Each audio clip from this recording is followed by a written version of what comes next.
Across the world, these can be tough times if you're looking for a job, especially as a young graduate.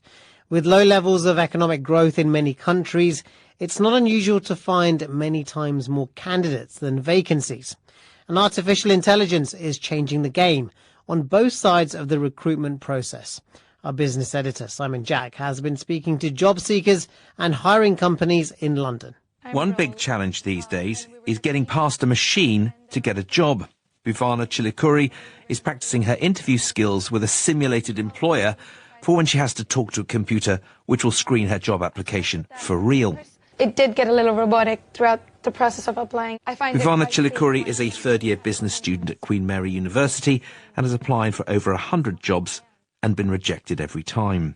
There were moments actually where I applied and I got a rejection in less than 2 minutes, which is really, really horrible. A flat rejection within that short period of time makes you feel that this is not a human being looking at this. Definitely. I think that's where most of the students kind of can tell that. I'm Denis Machuel. I'm the CEO of the Adecco Group. The boss of one of the world's biggest recruitment companies acknowledges the process can get demoralizing. People need to send, on average, like sort of 200 applications to get a job offer. What AI brings is scale. Before you would reach out to 50 people. And out of that, you would select one, so you would have 49 possibly frustrated.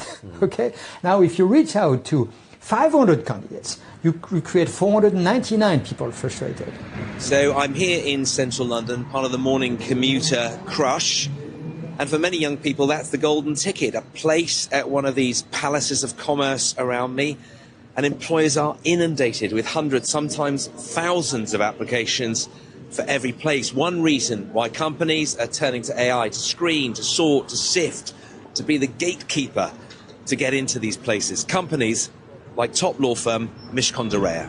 The law firm is piloting a video AI chatbot to screen applicants. Tom Wickstead, Mishcon's early careers manager, said they received over 5,000 applications for just 35 jobs. Candidates are using AI to write more application forms, so we've seen an explosion of applications over the last 4 years. I mean, the old process was you fire off a CV, wait 4 weeks, and then hear a yes or a no. But now you get a chance to get AI to replicate a face-to-face interview, so you get to go into far more detail and much more personalised experience for the candidates. Can the process tell if the candidate has used AI? We can detect when it potentially has been used, and we take that into account when we're reviewing those applications. But ultimately, we're not going to turn someone down if we think that they've used AI to help them write some of their answers. Buvana says she understands why companies are using more AI and why candidates are fighting back. I don't blame the companies, right? They're getting flooding amounts of applications, but it is coming to a point where the students are now getting lazy. So they're like, okay, if you're going to screen with AI, I'm going to apply with AI. I don't blame them either. I think it's just a situation. Everyone's trying to figure it out. Adecco's Denis Machuel has some advice for both sides. What needs to happen and what companies have to be conscious of is to inject the AI smartness at the right moment in the process, so that you complement the efficiency of AI with the judgment, the human touch of people. Our business editor, Simon Jack, reporting. Billie Holiday, I sing your blues. Bet your life against me and I swear to God you'll lose it. Motherfuck the cops, we still singing for St. Louis. Motherfuck the cops, we still singing for St. Louis. Motherfuck the cops, we still singing for St. Louis. Ushma Michael is a former correctional officer at the St. Louis County Justice Center who quit last year due to what she describes as inhumane conditions for jail residents. Michael sat down with St. Louis Public Radio's Lucretia Wembley to talk about staffing issues and how detainees are treated poorly by nurses and staff. Michael says she left the job because conditions were becoming too dangerous. I was working 12 hours by myself overnight watching 300 inmates. And I mean, if something happens, I'm the one that's responsible. But how am I supposed to check for 300 people to be breathing in a 40-minute span when one walk takes you 10? Yeah. So is that why you ended up leaving? Yeah, it was getting really dangerous. And unfortunately, there were 2 situations that happened where the inmates attempted to take their lives. And if we were staffed, I know for a fact that one of the individuals, she would not have been able to even make a noose. She was just this 19-year-old girl. That's like terrible to hear. Yeah, it's awful. We hear jail officials say that them being short-staffed is a key reason why there are so many issues in the jail. They're the reason for the turnover. They're hiring anyone. The minimum age is 19. So now, you shared previously that some of your requests to change things fell on deaf ears. Can you tell me a little bit about that? Every day. There's flooding every day, clogged toilets, cockroaches. So one of the biggest things is the showers. They are absolutely disgusting. And even with shower shoes, I would not take a shower. And my coworker and I, we actually offered to dump bleach down all of the drains, and they said no. Why? Because it's not our responsibility. Okay, well, we're asking if we can do it because we're the ones that have to deal with it. It's disgusting. And so then the jail residents or the detainees are the ones that are responsible for cleaning the showers. Yes, but how are they supposed to clean it if we're not letting them out?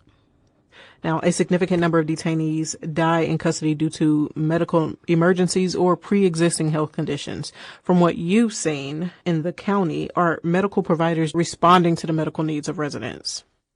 It depends on who the medical provider is on staff that day. And that's awful because, you hear nurse so-and-so is coming and you're like, oh, okay, well, this is not going to be a good night tonight. And it usually isn't. And that's not okay. And the inmates know it too. Like, oh, nurse so-and-so is here. I'm not even going to ask her for anything. Mm-hmm.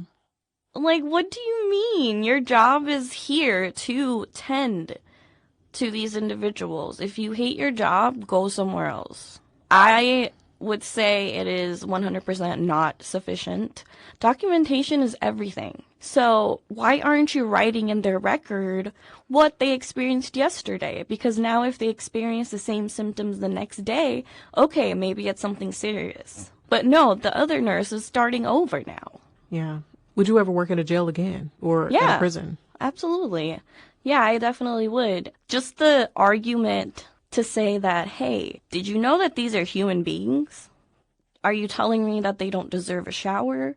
How does their criminal actions depict if they get a shower or not? And then a lot of people argue, well, what about their victim? And I'm like, I understand, but see, my job has nothing to do with what that individual did before they stepped into this building. My job is to make sure that they're alive and they get food and medication. So when people say, oh, it's not my job to make sure they're fed, no, it is your job. That was former St. Louis County Jail Correctional Officer Ushma Michael speaking with St. Louis Public Radio's Lucretia Wembley. Allegations of abusive behavior by one of the world's most celebrated chefs are forcing fresh conversations about toxic work culture in restaurants. Chef Rene Redzepi, the creative mind behind the acclaimed restaurant Noma in Copenhagen, says he's stepping aside after leading it for 23 years. And that's after the New York Times published a story in which former employees said he bullied and physically assaulted them. NPR has not independently verified these claims. Restaurants, of course, are somewhat notorious for being places where abusive and exploitative behavior too often gets a pass. And here to discuss why and what might be done about it, we're joined now by two industry veterans. Kenji Lopez-Alt, who's a cookbook writer who's worked in many restaurants. Thanks for being here, Kenji. Thanks for having me. And Hannah Selinger, who's a writer and author of Cellar Rat, a memoir about her time working in New York City fine dining. Thanks for being here, Hannah. Thank you so much for having me. So to start off, I think some folks hearing about this story, how Chef Redzepi allegedly screamed at and sort of ritually humiliated and even physically assaulted his staff, it sounds kind of extreme. Were either of you surprised by what you read? Kenji, let's start with you. No, I mean, I've heard about Rene's reputation for a long time, and certainly I've worked for chefs who were screamers or at some point in their past were both screamers and violent. No, it's not surprising. I'm not even sure that it's very surprising to other people, given, shows like The Bear or Gordon Ramsay's very public verbal humiliations, making an entire career out of that. the stuff you see on TV is just sort of the tip of the iceberg of what goes on in a lot of these restaurants. And generally, the more vaunted the restaurant, the worse the abuse is going to be. Hannah, what about you? What did you think when you heard about these revelations? Yeah, I think that's fair. I personally knew people who worked for Renee, and I knew some of these allegations as far back as 6 years ago, maybe longer. As someone who suffered under, very public chefs and who wrote about them myself, obviously this wasn't a surprise. I think the surprising part for me personally was that it took so long for these allegations to make it to the New York Times. It was sort of like an open secret. And I guess one of my questions is, why did it take legacy media so long to disclose it? You've both worked at some very high-profile restaurants for well-known chefs, but it's worth acknowledging that this kind of behavior doesn't just happen in those kinds of establishments. What would you say are some of the obstacles restaurant employees might face when it comes to speaking up about bad behavior? Hannah, why don't you continue? Well, there are many different obstacles. Some are that chefs have non-disclosure agreements. David Chang, whom I worked for, had non-disclosure agreements for some members of his staff. Another is blackballing, which is technically illegal and also really common in the restaurant industry. And we should just say David Chang, a celebrity chef who is sort of publicly talked about how he often blew his temper up and yelled at employees. Yes, and has faced almost no consequences for any of his behavior. I should just add to that. All of this, I think, begs the question of what might be done to try and change restaurant culture so it's better for employees. Kenji, in response to this week's news, you posted on Instagram some of the rules that you instituted when you opened your restaurant, Verst Hall. Mm-hmm. And you say these are rules that are intended to try and prevent this kind of toxic kitchen culture from forming. So could you tell us about a couple of those? Well, I mean, there are a few basic ones, and I think these are rules that, that would be a given in any sort of professional environment, that for some reason are overlooked in restaurants. But, restaurants can be intense places, but they should never be hostile or abusive. And so, some of our basic rules was there's no yelling at people unless, you can yell to be heard during service because, if you're a chef and you're calling someone down the line, like you can raise your voice, but there's no raising your voice in anger. There's no public dressing down, so you can praise people in public, but if you need to talk to someone about a problem, you wait until after service or you pull them aside when there's a moment, and you address that problem. And it's always addressing the issue. You talk about what needs to be fixed and rather than turning it into a personal failing of the cook or the server. And then there was also a no cursing rule, and that's the one that people are like, wait, no cursing in the kitchen. And to be clear, it's like, all right, if you grab a hot pan accidentally and you slip out a curse because you hurt yourself, like that was fine. But it was really more just a no hostile language towards each other, and it was even if you're just kind of joking around, because when that kind of language becomes commonplace or accepted, it's easy to then slip into territory where you might start saying things that are offensive to other people that are in the room or where people might feel intimidated. And so, for us, it was just no cursing, period, when you're talking to other people. Hannah, what changes would you like to see the industry make to make things better for workers? I mean, I agree with everything that Kenji says. I also think that journalists have an ethical responsibility to stop propping up chefs as deities, and to do more research into how they are positioning these restaurants and these chefs. We created Noma. We created Momofuku. I say we because I am a member of the media. We made these people famous without going behind the line to see what it was like working there. And, I wasn't the one writing the reviews. I was working in the restaurants at the time because, I'm 45 and this was 20 years ago. But it's irresponsible to make these people into movie stars when we don't know how they're treating their staff. restaurants are places where we go communally and we enjoy each other and we enjoy food and, we get together and we sort of exist in society. And it doesn't have to be a place where fame is sourced. And I think that might be sort of somewhere that we can shift the narrative. We've been speaking with writer Hannah Selinger and cookbook author Kenji Lopez-Alt. Thank you both for taking the time. Thank you for having us. Thank you. The U.S. Center for Disease Control and Prevention has been without a permanent director for more than 6 months. Recently, the Trump administration announced Dr. Jay Bhattacharya as interim director, while he also runs the NIH. It's only the latest in a series of disruptions and dismissals over the last year. WABE health reporter Jess Mador checks in on how it's affecting the Atlanta-based public health agency. On her coffee table at home in Atlanta, Sarah Boehm has a pile of documents from her old CDC job. They're her own employment records. Boehm lost her job in the first big wave of CDC firings last February. About 1,000 people were suddenly let go. I knew I wouldn't have access to it, and everything was so chaotic that I needed proof of what was happening. Boehm had worked in the Center for Environmental Health. She handled communications about things like radon, PFAS contamination, and lead poisoning. Even now, she still can't believe what her termination letter says.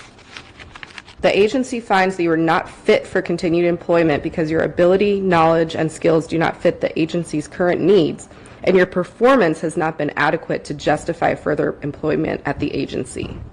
And that floored me, because my performance was rated outstanding, and I even got a raise. The Trump administration later brought back some of the fired workers, but it's also continued to cut more staff and funding. By the end of 2025, the administration had cut about 3,000 people from the CDC, about a quarter of its workforce. Boehm says she's still in mourning. The harm that's going to come to people that don't even know what CDC was protecting them from. But for Atlanta, there's a lot of us. There's thousands of CDC employees that live here. We're, your friends, your neighbors, your family, and with the lost income, it has an impact on local businesses also. Across the street from the sprawling CDC campus is Shri Thai Restaurant. Manager Nathan Chantavong says 40% of their customers are CDC employees. He says business dropped a bit after the firings and during the government shutdown. Typically, we would get a catering order for the CDC. We saw it less and less. It's not a really big impact, but catering is a big order. It's a lot of money. It does affect us. Asked about the cuts, a spokesman for the Department of Health and Human Services, Andrew Nixon, sent NPR an email describing the CDC as broken and bloated under President Biden. For over a year now, former CDC workers have protested every single Tuesday afternoon at rush hour outside the CDC's main entrance. They carry handmade signs saying things like, "Save public health." Ben McKenzie was at a recent protest marking a year since the firings began. He's still employed as a CDC researcher. It's been heartbreaking to see so many talented, able colleagues be forced out or leave. McKenzie says current employees also need support, especially after last summer when a man opened fire on CDC buildings. He killed DeKalb County police officer David Rose before killing himself. Multiple CDC employees have told NPR the federal government has yet to fully fix the damage to the windows and the buildings hit in last year's shooting. I think we've all felt the emotional impact of being targets. Right now, to work at CDC is in a lot of ways to be a target. McKenzie helps run a mutual aid group, one of several that have sprung up in Atlanta. His group has distributed more than $200,000 to help former CDC workers with rent and other needs. Jess Mador, WABE News. Ex-employee of nonprofit Share files racial discrimination lawsuit saying she was routinely targeted by supervisor. By Mia Reitermarks. A former employee filed a lawsuit against Vancouver-based nonprofit Share, alleging she was subjected to racial discrimination and harassment, denied accommodations for her disability, and ultimately fired in retaliation. Clara Johnson worked as a program director at Share Vancouver's largest provider of homeless and rental support services, from April 2024 to August 2025. In the March 5th lawsuit, Johnson argues she experienced overworking, isolation, exclusion, micromanagement, unreasonable expectations, and ultimately termination. Based on race, Cher rejects Johnson's accusations, Executive Director Amy Reynolds said in an email to the Columbian. Cher supports our team members, and we oppose discrimination in our workplace. Cher denies all of the allegations alleged by Ms. Johnson and will be filing a response with the court in the coming weeks. Reynolds said, according to the lawsuit, Johnson was among a minority of black women working at Cher. Within a span of 6 months beginning in August of 2025, 3 black women who worked for Cher were terminated, asked to resign, or laid off. Johnson was the first, the lawsuit states. The lawsuit alleges Johnson was routinely targeted by her supervisor, also a black woman. The supervisor told Johnson not to spend time with her only black direct report because she did not want black women working together. According to the lawsuit alleges that in February 2025, Johnson was told by her supervisor that she was being watched by Reynolds because Johnson was a black woman in a position of power. At another date, Johnson was told by her supervisor she needed to walk differently as she was a black woman in leadership. According to the lawsuit, in December 2024, Johnson took time off work when her daughter experienced a serious medical emergency. She sent periodic updates to her supervisor, including a text to let her know she was in the emergency room and did not yet know her daughter's condition. The supervisor told Johnson to continue working and to finish her direct reports performance reviews by 10 a.m. the next day. According to the lawsuit, between February and March 2025, Johnson worked 17 days in a row, including a double shift on day 12, and then was reprimanded for working that period despite being forced to do so, according to the lawsuit. Johnson lost 25 pounds during the 17-day stint and suffered significant mental and physical damage, including post-traumatic stress disorder and manic depressive disorder. According to the lawsuit, in August, the Columbian reported concerns from 14 current and former Cher employees who said the nonprofit fails its clients because it is understaffed and under-resourced. Context of white supremacy. I guess if they're understaffed and under-resourced, that's why Miss Johnson, black female, has to work 17 days in a row. They said it was a double shift in there as well. Man. Content, that's Vancouver. That's not even U.S. Context of white supremacy. Nowhere to run. Gus T. Renegade in for another broadcast, hopefully to share constructive information on the global system of white supremacy. Today's date, Thursday, March 19, 2026. So I have been told. Happy birthday to Dr. Welsing, born yesterday, March 18, if she had still been with us. Much obliged for all of her years of dedication to attempting to replace white supremacy with justice. This here, our weekly broadcast, Neutralizing Workplace Racism, not for spectators, especially if we have any non-white people, victims of racism, who have figured out strategies, tips for the workplace so you don't have to work 17 days in a row, including a double. If you figured out some things where, hey, they don't grab you around your Adam's apple. If you work at a restaurant or food service industry, they don't curse you out because you dropped a box of onions. They don't stomp and humiliate you in public. None of that. None of that. You are called by your day. Even if you have a bad day, if your family member, if your child, your care mate, mom, dad, aunt, someone in the family gets sick, you have to take a little bit of time off Go check on them. Go to the hospital with them. It might be a major emergency. Your employees do not curse you. You had better filth floor and get your hind parts back to work. And that they respect your humanity. Take your time. Well wishes to your relative. Get back to us when you can. Just keep us updated about what's going on. They are flexible and work with you if you have that medical emergency type thing. You are compensated correctly.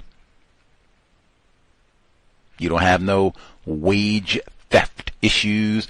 You don't have no bonuses that you don't get. You are compensated in a just manner. Hey, you are a valuable member of this organization. If that is your workplace experience, please share. Let us know, how did you accomplish this? Was it something that you said, something that you did, use of policy and procedure? Explain as best you can. Hopefully some of us non-white people, we can emulate some of your workplace comforts. The number 720-716-7300. The code 564-943#. Press star 61 if you would like to participate. Number again, 720-716-7300. The code 564-943#. Press star 61 if you would like to participate. Certainly if you have difficulties, problems in the workplace, let us know. We'll see if we have folks have any thoughts they can share. We will do our best, offer counter-racist suggestions to help solve problems without creating new problems. Now, before we get to folks who wrote in, called in, the email untiljustice@gmail.com, untiljustice@gmail.com. Feel free, drop us an email as well. Now, some of the reports that we heard at the beginning, that first report was from the BBC Today, March 19, where they were talking about the further encroachment of AI in the workplace, and both sides, meaning having AI doing the interviewing, which we've talked about before, and then potential job applicants using AI to construct their resumes and or even training to be interviewed by a bot. So I'll see if I can do a few practice rounds with a bot. Wacky New World 2026. And they talked about, for employers, that, hey, I mean, we have so many numbers in terms of job seekers that there is an efficiency component here where these bots can help us. If you got 5,000 applicants and 35 jobs, these bots can, help us get through this process, cutting through these resumes and all the rest of it. So I can, see the utility of it on that end. They said, and maybe having a mix of the two where the bots can help you go through some of the resumes, and you can have some people sit in and do the real resumes, although the bots are, encroaching on some of the real resumes too. That, I think we even heard some of that in that report where they were talking about some of the young people first starting out in their career, and they're going and getting interviewed by a bot and getting rejected by the bot on the spot. Like, wow, that is new world. But again, now if you got 5,000 applicants, then that makes a little bit more, and who knows how what the bot has been programmed to look for, and the process, all the rest of it. So who knows? Anyway, they did talk about both sides. Now I said both sides. So people that are job seekers using the bots to polish their resume and what have you, which is grand. I guess the caution would be they're probably incorporating technology. If they're going to be using bots to screen these resumes and applications too, they're probably going to be refining the technology to, can we decipher, did a bot write this resume? fill out this application or was a real person behind this at some point, I think the word I used was polish, refine. I would use the bot to refine your resume or application. I would not just, hey, write up my resume. My name is, Pete Green, and, I'm 28 years old. Write it up for me. I would not do that. I would go ahead and do, even if you think that, like, this is your worst skill, like I'm great at everything else, I'm just not good at writing up the resume part of it. Even then, struggle and, do whatever, and then let the bot help you kind of refine some of the sentences and points and, how it's formatted or what have you. But do not just, do a little bit yourself. That way they can tell there's a human presence in the resume. That would be my suggestion.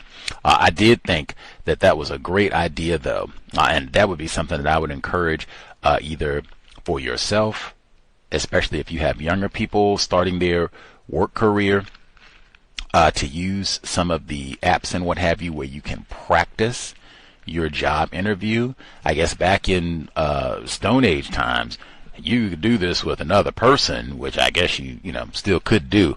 But since there might be more folks who are being interviewed by a bot, it might be something just to kind of, so that your first time is not, man, this is my dream job that I've been hoping to get for the last 5 years, and what, a bot, what? So you're not, a little bit unnecessarily anxious with this process.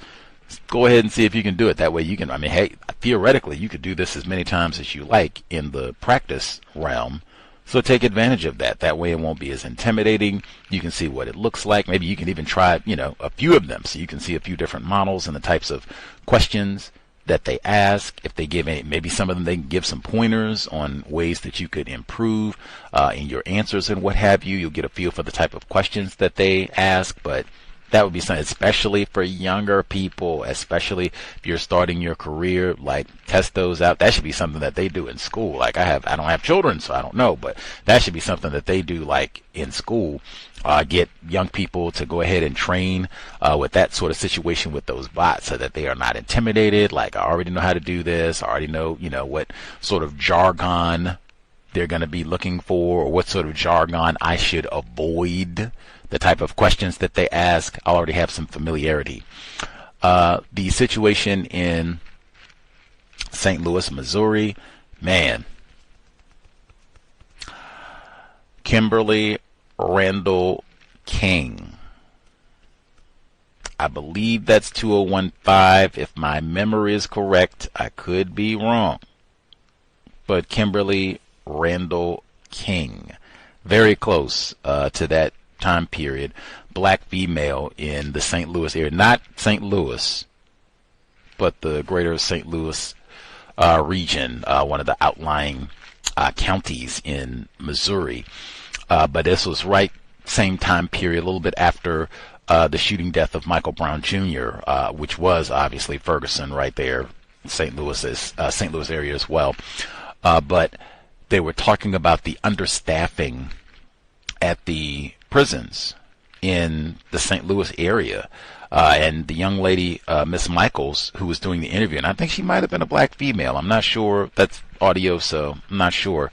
But Miss Michaels, she was saying that the staffing ratio, that some evenings at night in particular, she said sometimes it would be 1 to 300. Whoa. I am not interested in that job. Like, oh my goodness, man, even if I knew everybody there, like, what? I'm here by myself?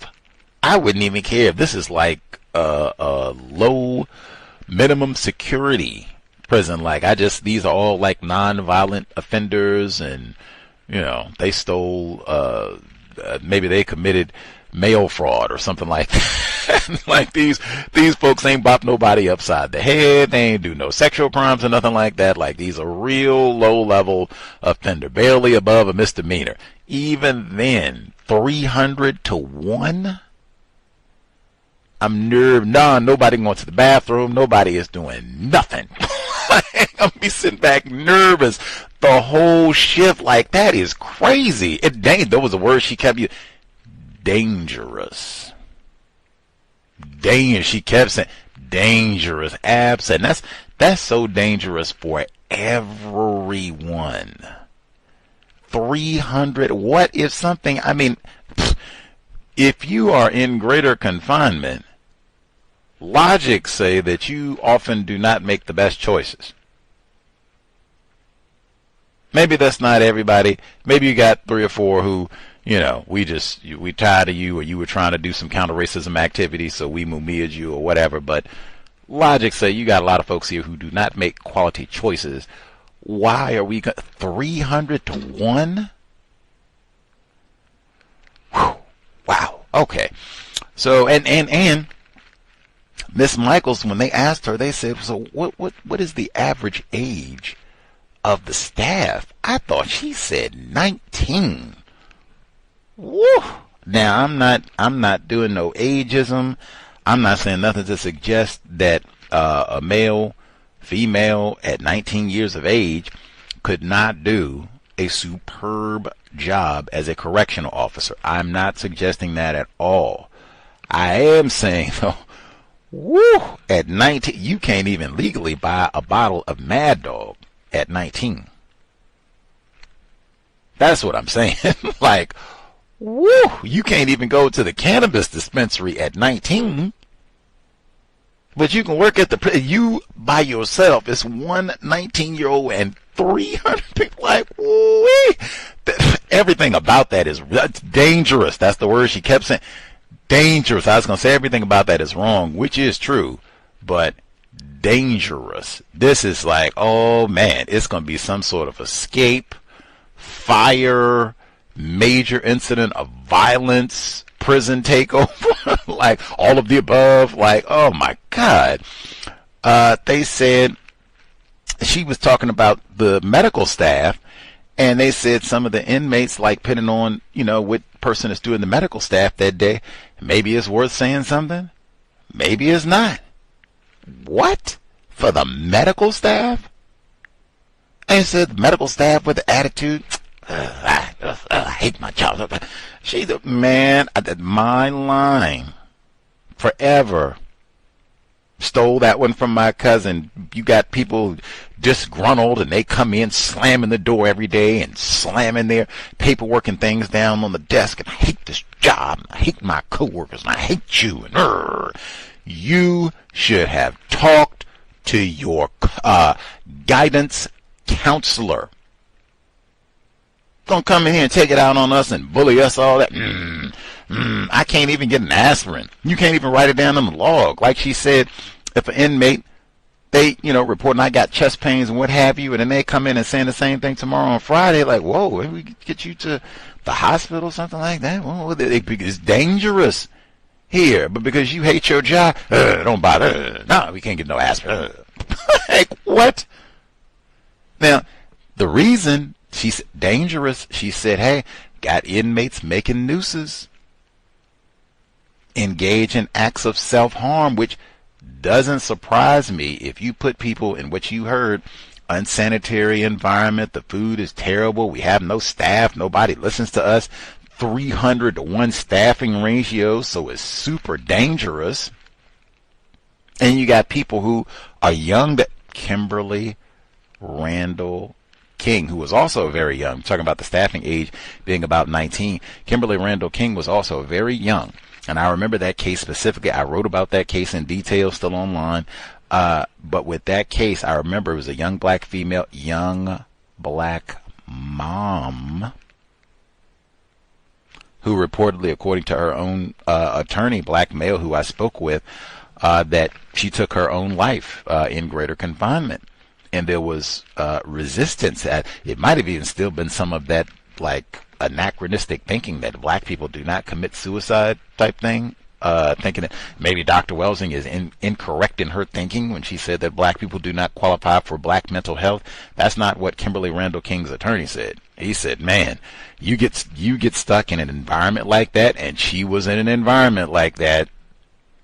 They don't care. They being the people who work at the correctional facility, they don't care about your needs. You are not valued. That's what it means when you're in an environment where the staffing ratio is 300 inmates to 1 guard. You are not valued at all. It is super dangerous. And if I don't think I'm supposed to be here. I'm not no hardened criminal and drug pusher and all that. Like, what in the world? And he said, yes, you absolutely can. He said, everybody has a breaking point. That was when he emphasized, that is a metaphor, but I think that's when people grasp. He said, everybody has a breaking point, especially if you are a young person, you are a parent, and you're thinking, I'm not going to see my child again, and all the rest of it. Everyone has a breaking point, especially if you're in a desperate situation like that. And this was a guard, staff person talking about, man, it's dangerous. Oh my God, that's why I had to leave. Imagine if you're on the other side. Incidentally, when they were talking about, well, they don't deserve a shower, and they should suffer, and it should be hell on earth for them. Like, man, I thought they say a lot of the inmates that they have here in the U.S. are non-violent offenders. I'm not sure if you stole a VCR, that means you should be punished for decades and not get a shower. Like, really? Non-violent offenders. That's what they say, right? You got theoretically got to have a lot of non-white people who would go under that. Why is that they got to be, what they call it, cruel and unusual punishment for both, apparently, the staff and the inmates? Anyway, the restaurants, same thing. Restaurants and the abusive behavior and why this gets a pass.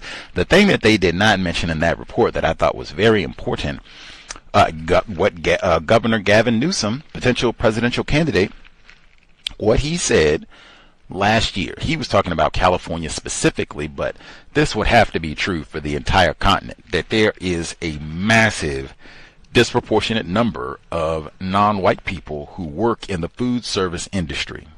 That would, and I'm not saying that white people do not abuse white people in food service. They absolutely do.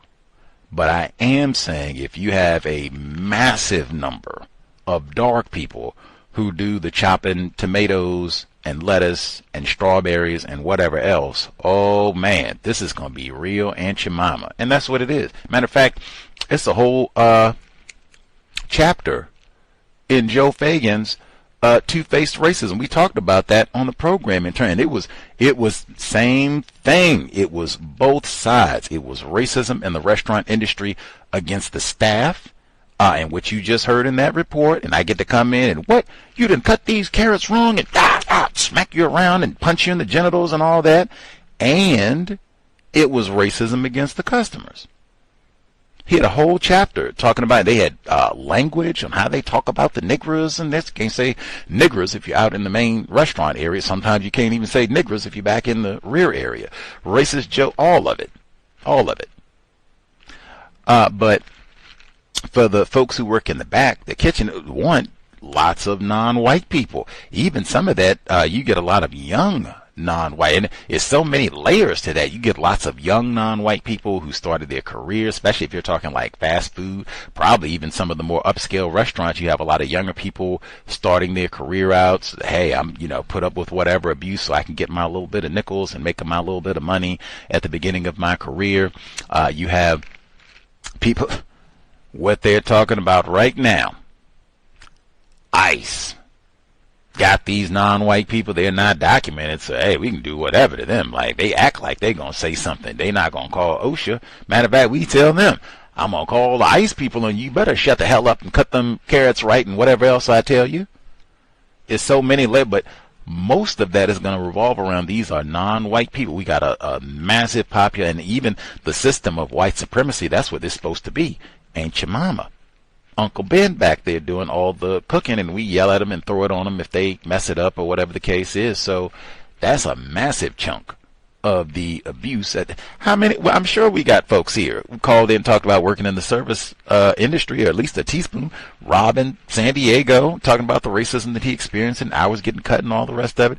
We've had folks who've called in and talked about all of that. the service side of it as well. Same thing, but that is a massive component of all of that. Having and is generally for the people who work in food service, not always, but frequently it'll be people that maybe they don't have the best education, so they're not going to have as many job opportunities as someone who maybe graduated from Harvard, graduated from Yale, that type of a thing. So again, might be a little bit more desperate, might not have as many opportunities, so I might have to tolerate a lot more if they're going to come in and be abusive and yell at me and throw stuff on the floor and all of that. But I mean, that is very, very common for food service. Even, in fact, some of the cases that I have been talking about, Jennifer Harris, black female, black mom of 6 black children in Michigan, who was killed.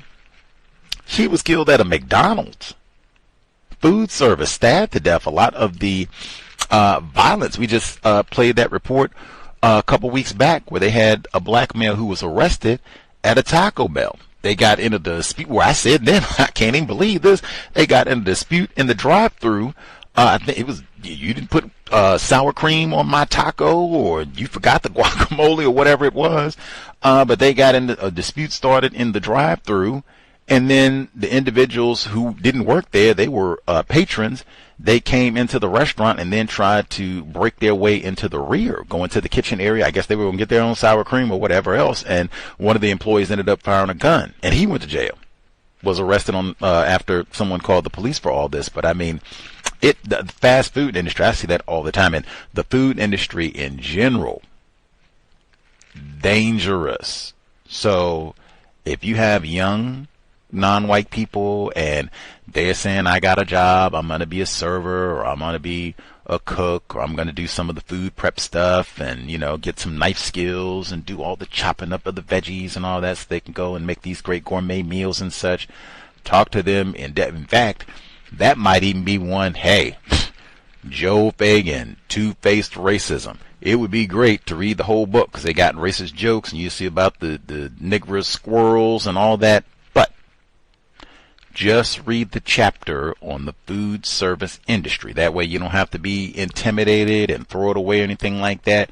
You're just reading one chapter. So we could be talking 20 pages. It might not even be that long. But it should be like, oh yeah, read that chapter.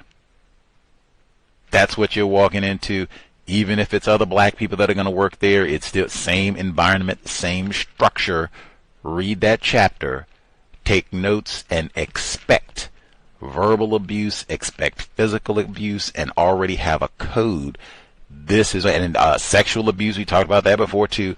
Already have a code in place. These are things that I'm going to say. And they talked about it. Some of this is easy. We're not going to be cursing at people. And that's a massive one that I say should be any work environment. I think I referenced Elijah Muhammad on, if it wasn't last week, it was within the last 2 weeks for this broadcast specifically, because in Minister Malcolm X's autobiography, he talks about the Elijah Muhammad's work experience prior to Nation of Islam and all that. I think it was a construction site, but he was working, and this white guy was doing the same thing, filth flying, and you drop the bricks and filth flying, dumb. And Elijah Muhammad said, pardon me, sir, I know this is your site. I know you are in charge. You can fire me whenever you want to. Please, sir, I'm going to ask that you not curse at me. Do not ever curse at me on your job. If I'm not working up to par, fire me. I can tolerate that, but do not curse at me. And he said, apparently, even race soldier, white dude in the 30s, whatever it was, didn't curse at him anymore. Didn't fire him either. But that would be an easy one that they could put in the workplace. That's one too where I'm like, jobs where they'll play hip hop songs and such with a lot of filth, florin, profanity and all that. I'm an advocate of making a request. Can we play something else? And promoting a professional work environment, because if people are listening to things like that on a regular basis and speaking to one another like that, when there's no problem, nobody's upset, we're not under any pressure, when there is a problem, somebody is upset, oh man, like we might filth floor when everybody is. Once somebody is upset and now you get the filth floor, oh man, and somebody doesn't think that's so funny, it can get explosive. So I think that's one we should be all about. No cursing, or at least not cursing at another person. Like they said, if you work in a kitchen and you grab a hot pot, a filth line might come out. We can tolerate that. We can tolerate that, but not cursing at Leroy, not cursing at Lakeisha, that sort of thing. That totally different. Let's see. Was anything else? The document there too. Wipe your hands. You've been making sauce or whatever it is. Get a napkin and document. Let's see. And they said in the report that these chefs, as was the case in Los Angeles and New York, wherever else, these frequently white chefs have been, and even it seems like that's a big part of the like cooking shows and such that they promote and everything, is some white person yelling, screaming, being abusive. That's at least what I've seen a few times. Anyway, but they said that we've made deities, meaning godlike figures, out of these white chefs and what have you, to excuse and or justify all of this abusive behavior, often directed at their non-white subordinates in the kitchen. White people are propped up, so-called, made deities.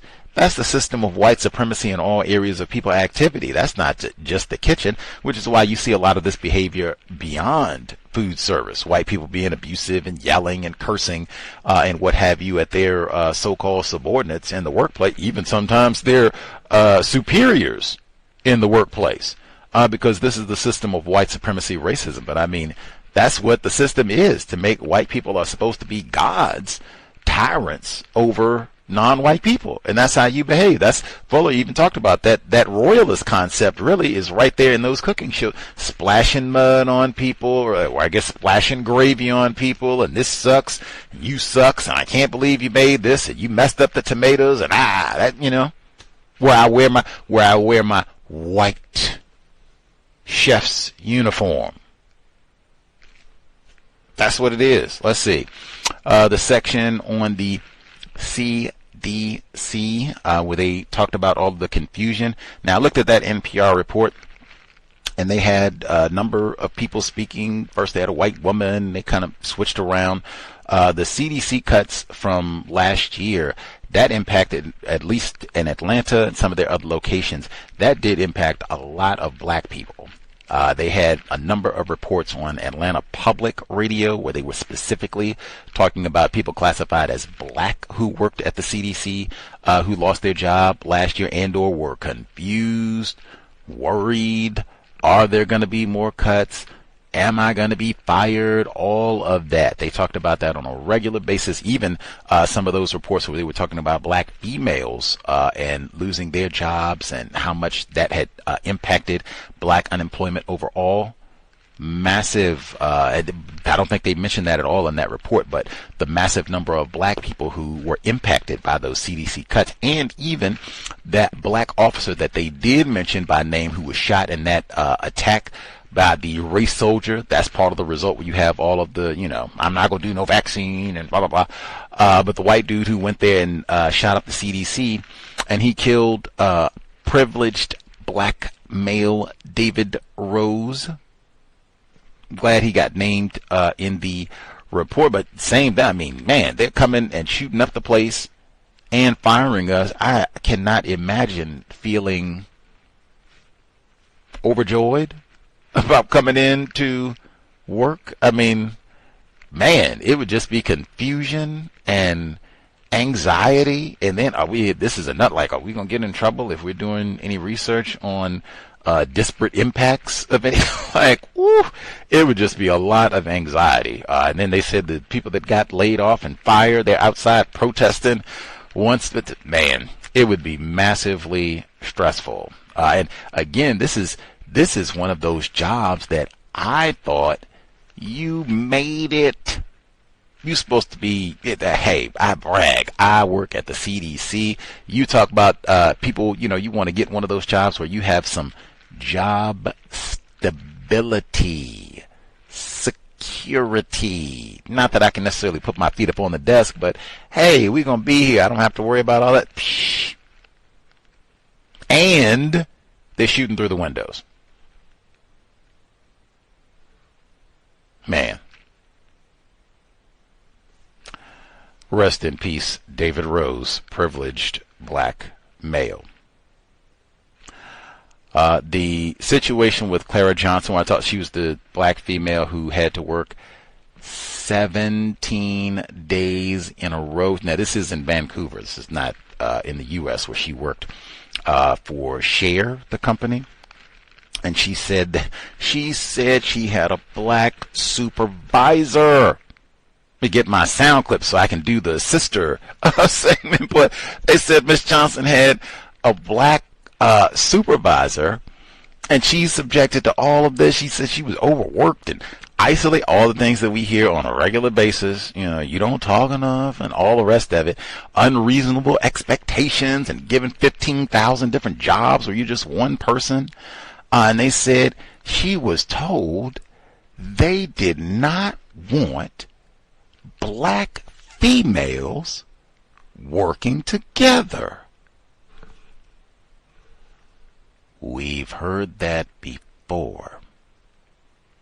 Now, that is a little different, hearing this from another black person, but that really doesn't matter because we've heard this, and in fact, many times before, where black females, black males, it can be, hey, all of us, we put our petty gender squabbles aside and everybody's all together. That doesn't, no Negroes congregate. Look like you're loitering, planning some sort of insurrection. Like we've heard this over and over. Could have been a situation where the white people tasked the black supervisor to deliver that message.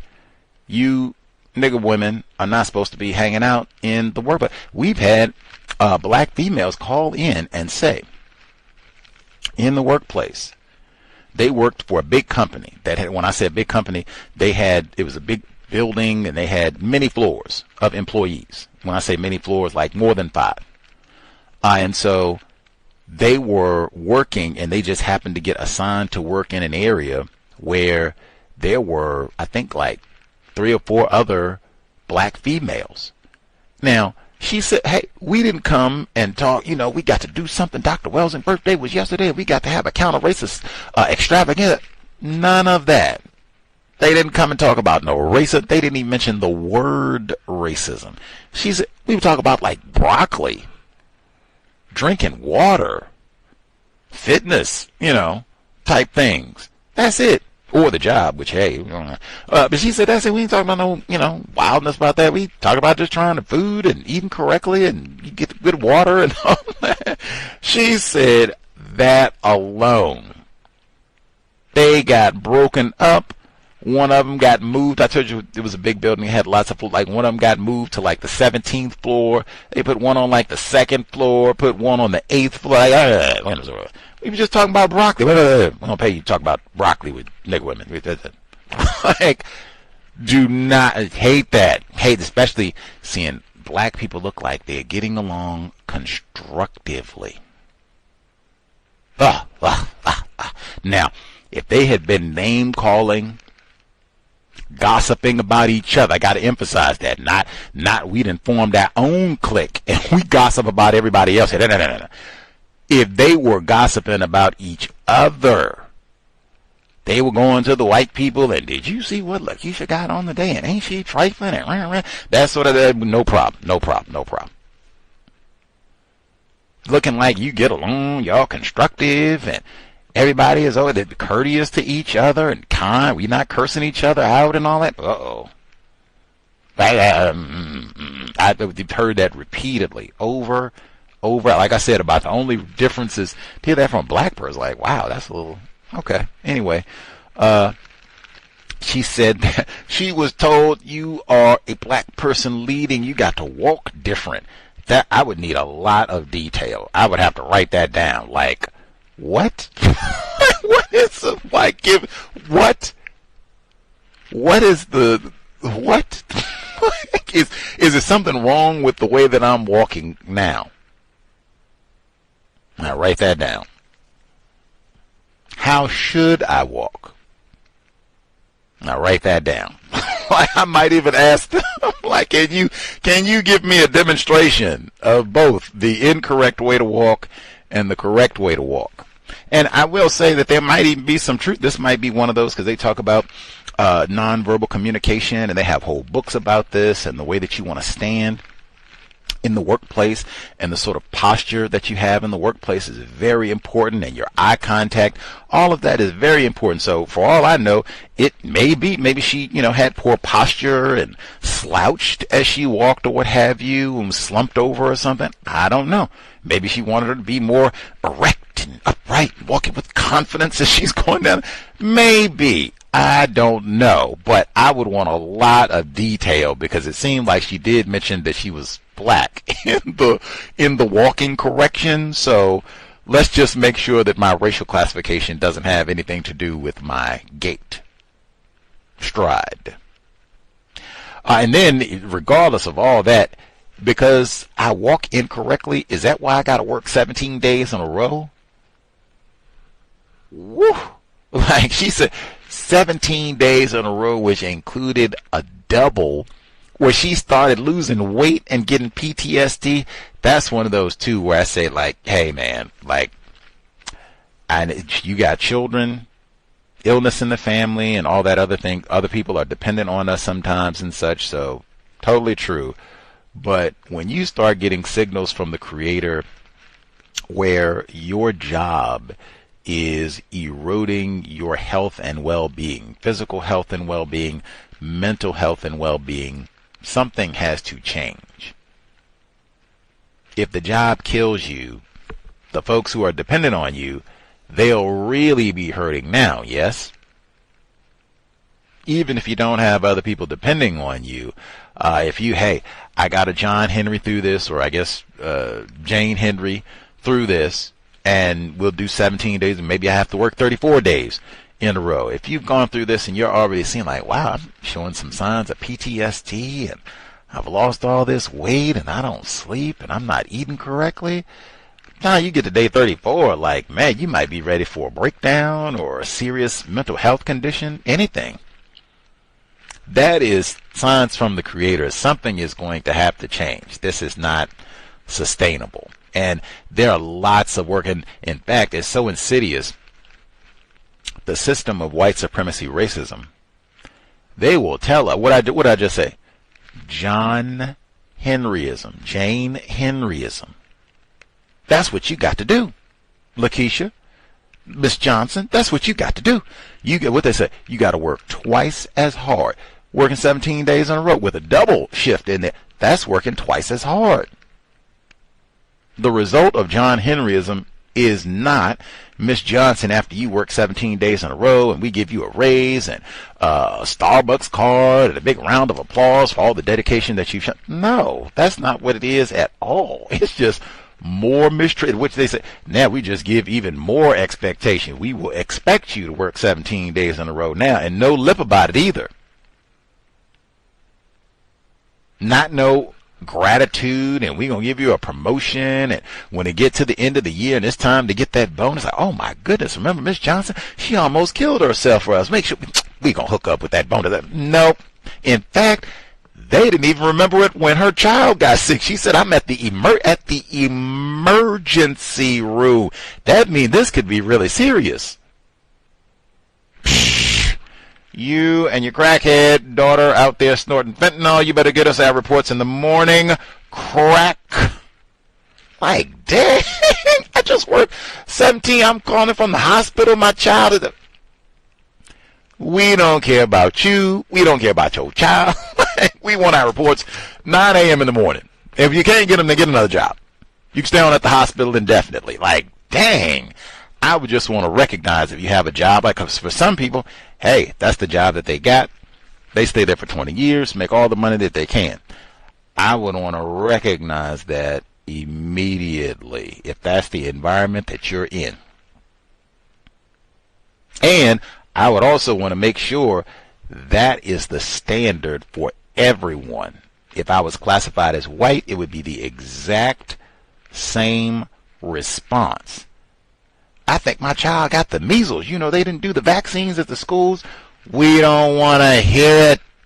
Reports due at 9 a.m. Be here with coffee. If that's how they talk to you, if you're classified as white, okay, you just want to know that, you know, when you sign up for this job. So none of this is a surprise. And you just make choice how long I'm going to stay on this job, or I just make those sort of lifetime sacrifices, I guess, make an alternative plan so somebody can be with my child and, you know, make as much money as you can. But, man, I guess she filed a lawsuit. Maybe she saw that they did not treat everyone there in the same manner.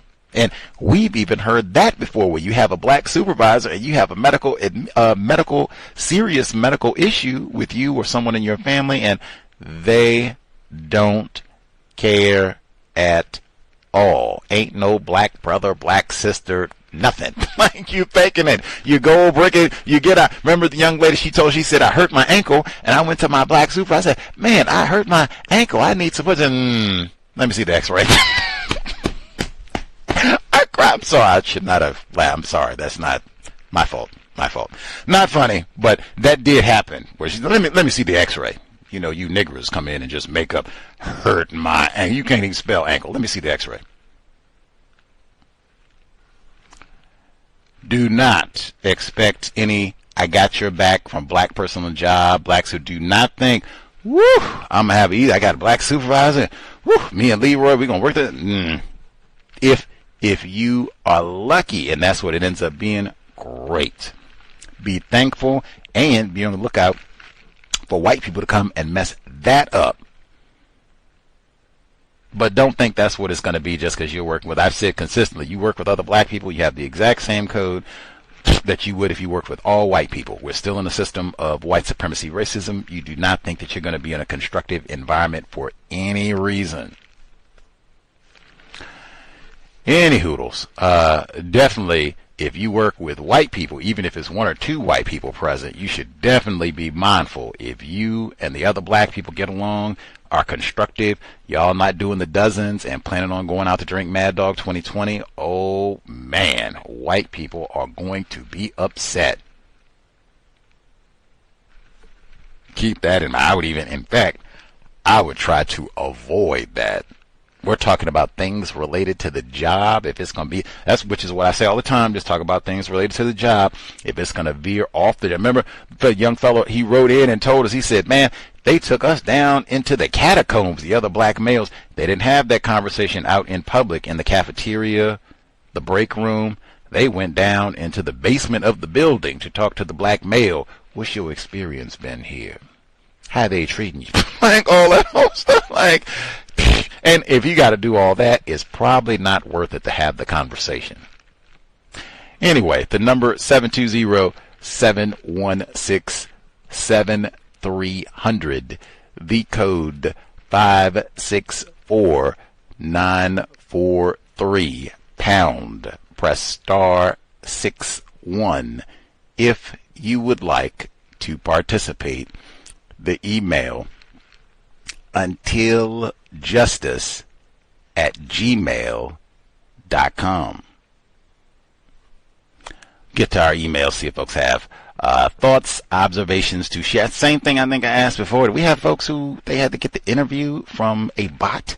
I asked previously, and I think folks, for the most part, said no, we didn't have any bot interviews or what have you. Do we have anyone they've been interviewed, processed, trying to get a job by a bot? Let us know. I would be super appreciative just to get details what that experience was like. I think we did have a couple folks who kind of talked about it, but yeah, anybody, if you deal with that, you can even email. Let us know if you hear the archive. You can email. Let us know. I would be super grateful.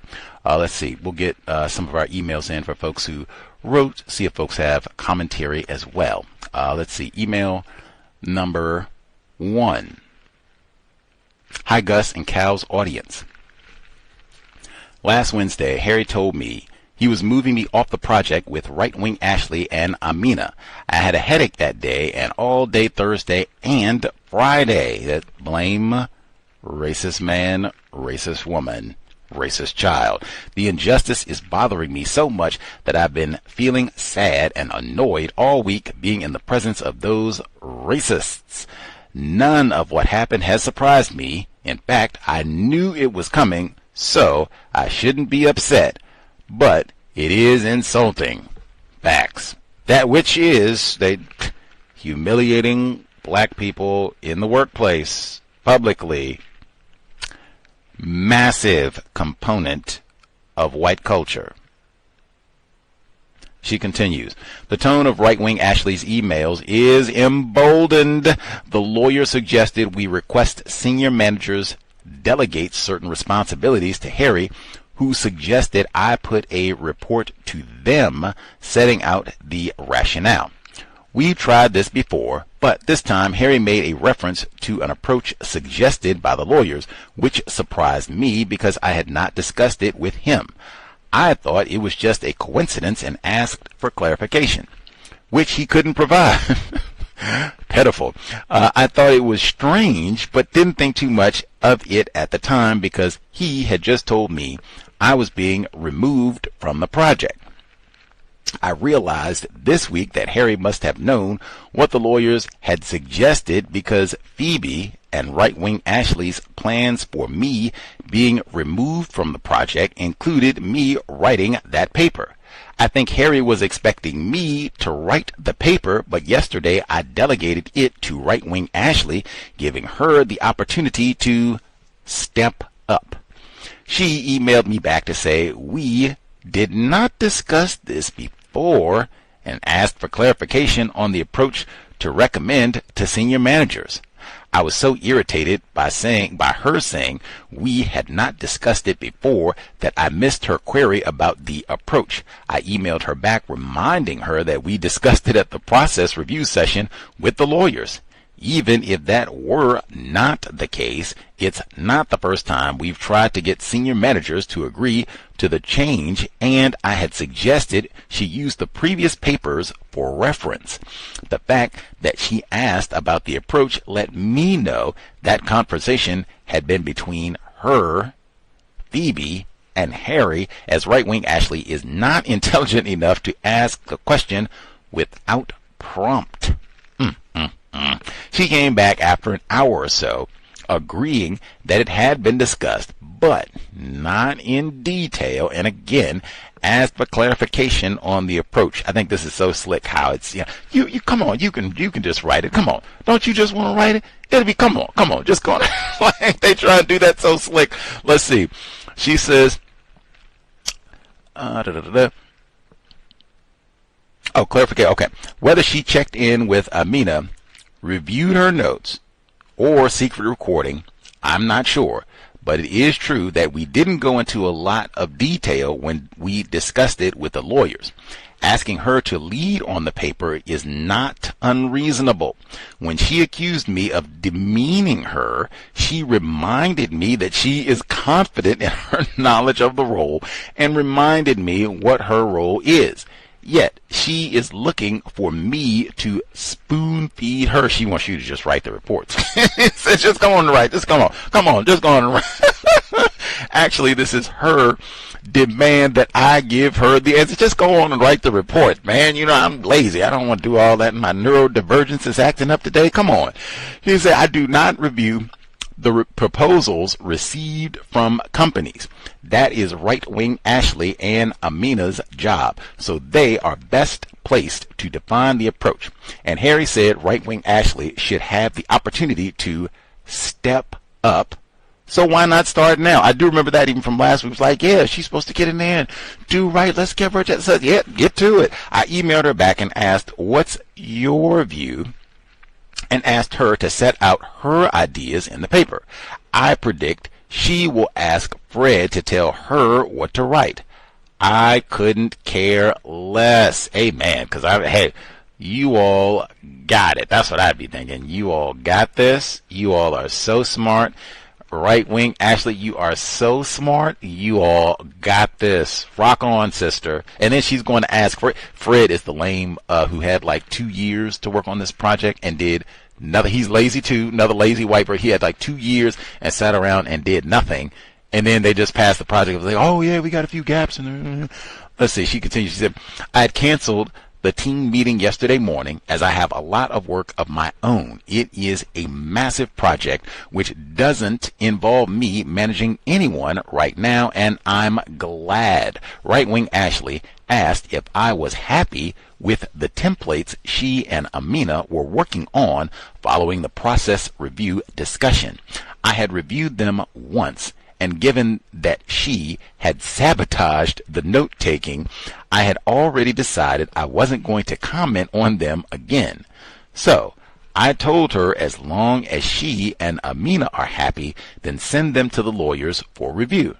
She doesn't want to look incompetent in front of the lawyers. Oh, well. Hey, you are smart. That's what you all have said. The company... They hired you, so get to it, man. Like, I think that is great, especially once white people have been trifling and all that, and they've undermined you on a workplace project, and people that are supposed to report to you have been defiant. I'm not going to do it. You have to go and tell them 15 times, wasting your time and energy where you have to tell them the same thing over and over, where it seems like they might even be trying to get you to do their work. Oh no, I'm a big, you will figure it out. And especially you get pulled. I was in charge of this and I get pulled. Oh no, I'm not coming in doing nothing on the sly anonymously where I can help you get this and you get the credit and I'm be a team player. Like, absolutely not. Like, if we had a culture of being a team player, we wouldn't have had all this sabotage to begin with. We wouldn't have had all these accusations. She's coming for me and she was nasty and mean. We wouldn't have had all that. So get to it. Get your neurodivergence in check and get to it. You got all that help and other people to, advocate for you and figure out my man Fred and all that. Get to it. And no, do not get tricked. For all of us, do not get tricked. Resist that when they try and get us to do, white people try to get us to do their work playing stupid, or I don't know, or I just need a little bit of help, or they have lots of creative ways. Sometimes it might be that I'm sick because my neurodivergence is acting up, and can you help me a little bit on this one? Resist that as best you can. All of that, in my view, is just massive acts of white supremacy racism, where white people just find lots of ways to get black people to do their work, and then they get all the credit for it. There's so many layers of racism. Repulsive. Anyway, I don't know if it would be celebrate, but man, it's been so much stress. Like, it hasn't even been a project where you get to just like showcase your managerial skills and being able to accomplish things and work with deadlines and work with people. Like, none of that. It's just having her making lame accusations and wasting all this time and having incompetent. That's one right there. Being on a project where you have incompetent racists on your team, that would take all of the enjoyment away right there. Like, oh my God, I'm being sabotaged and I have people who can't even, you don't even know what you're doing. You gonna go embarrass yourself in front of the, like, man. Woo! I would enjoy at least being relieved from some of this stress and racism. Much obliged for sharing. The email is untiljustice@gmail.com. Untiljustice@gmail.com.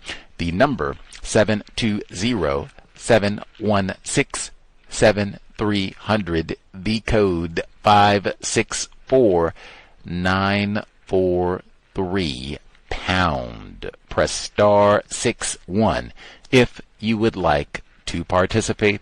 We should be here tomorrow and Saturday, back to our normal broadcast times, a little early for some of the programs this week. We're an hour early for a broadcast on Monday, and then had some early broadcasts throughout the earlier part of the month with folks from all over the world trying to get back in our normal broadcast groove. 8 p.m. Eastern, 5 p.m. Pacific.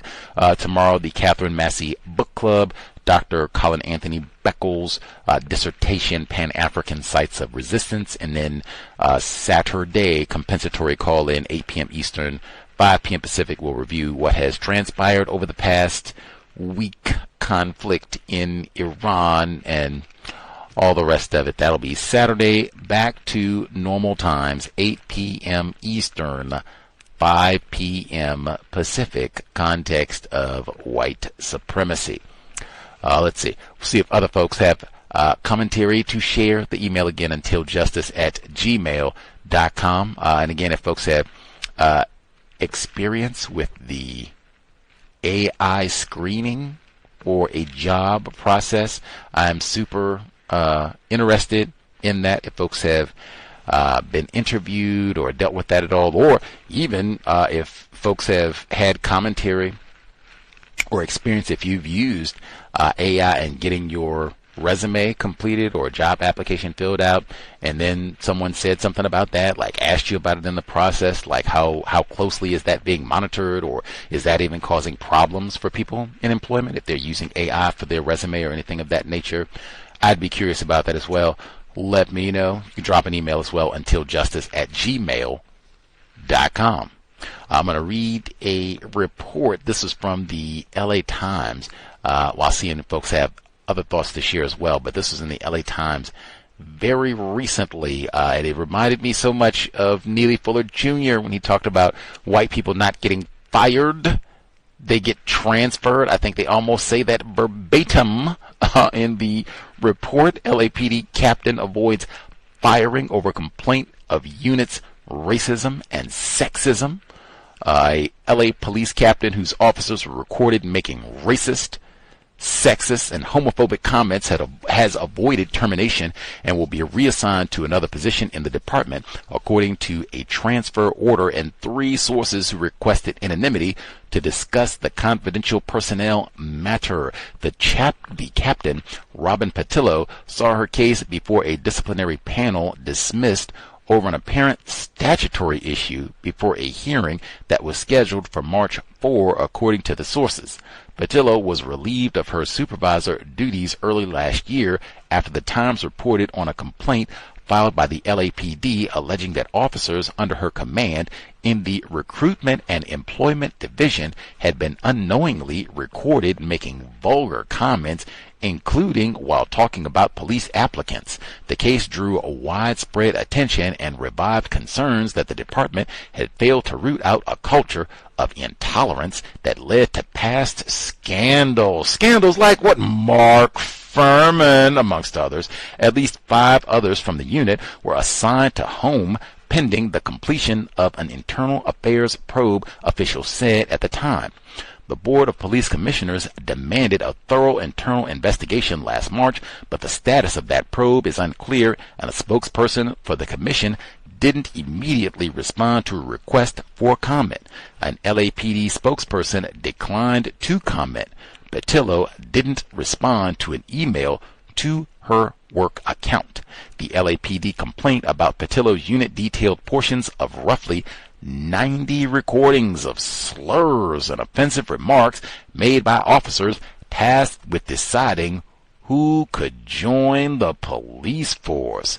The complaint detailed taped comments made by Patillo's subordinates, but included no evidence showing she had participated in the exchanges. Now, for me, that doesn't really mean, or for me, if she didn't participate in the exchanges, if she didn't hop in and say, we got too many dark people and on the blah, blah, okay, but isn't there supposed to be some, hey guys, this is not appropriate. We shouldn't be talking like this. We are supposed to be practicing justice. Hush all that up. That would also be participating in the conversation, and apparently she didn't do that either. But she didn't get fired. Patillo, P-E-T-I-L-L-O, did not get fired, which is generally the case with people classified as white. And I mentioned Mark Furman. They want to talk about how much progress we've made. This is exactly what Mark Furman was recorded saying 30 years ago for the exact same department. Complaining, we got these affirmative action hires where he should have been talking about white people. We got all these no-count unqualified black people. We got all these unqualified no-count chicks on the force. Oh my God, that was they got this in the newspaper and what have you. This is exactly what Mark Furman was saying 30 years ago. And this is Mark Furman having the audacity to talk about unqualified enforcement officers when he is a 3-time community college dropout and GED holder, talking about unqualified applicants like Robin Patillo's subordinates. Rodney King rolling over in his grave. And Johnny Cochran as well. O.J. Simpson, long list. Anyway, the report, LAPD captain avoids firing over complaint of unit's racism. And that's not even individual. Like, that's the whole unit. You, the one in charge. You're supposed to be responsible. You still can't get fired. What does it mean to be white? Racist man, racist woman. This wasn't racist man. This wasn't Daryl Gates. Stacy Coon at LAPD. This is Robin Patillo at LAPD. Anywho, let's see. Like I said, we'll give folks maybe 3 minutes, see if they have commentary, observations to share for the workplace. Again, if we have folks who are not being terrorized, mistreated in the workplace, let us know, how did you accomplish this? Man, we would be grateful to see if we can apply some of your techniques in our workplace. And if things are working that well, make sure that if things are working that well for you individually in your workplace, be observant to see if the other individuals that you work with, they're not being mistreated either. That is extremely rare, where it's not just that I personally, for whatever reason, am not being maligned this month and lied on, gossiped about for whatever reason. They're leaving me alone for the time being, but it seems, hey, we have a just work environment. People are compensated correctly. We don't have all that reckless gossip. We observe the safety regulations. We don't have a whole bunch of racist jokes and foreign filth in the workplace. Man, like, hey, how did you accomplish this? That is a small miracle, nigh on 2026. So if you personally are not being terrorized and even the other people seem like they, are reasonably all right, let us know how this happens so we can see if we can copy or bring a little bit of that workplace tranquility to our work environment, at least for a few hours, few minutes.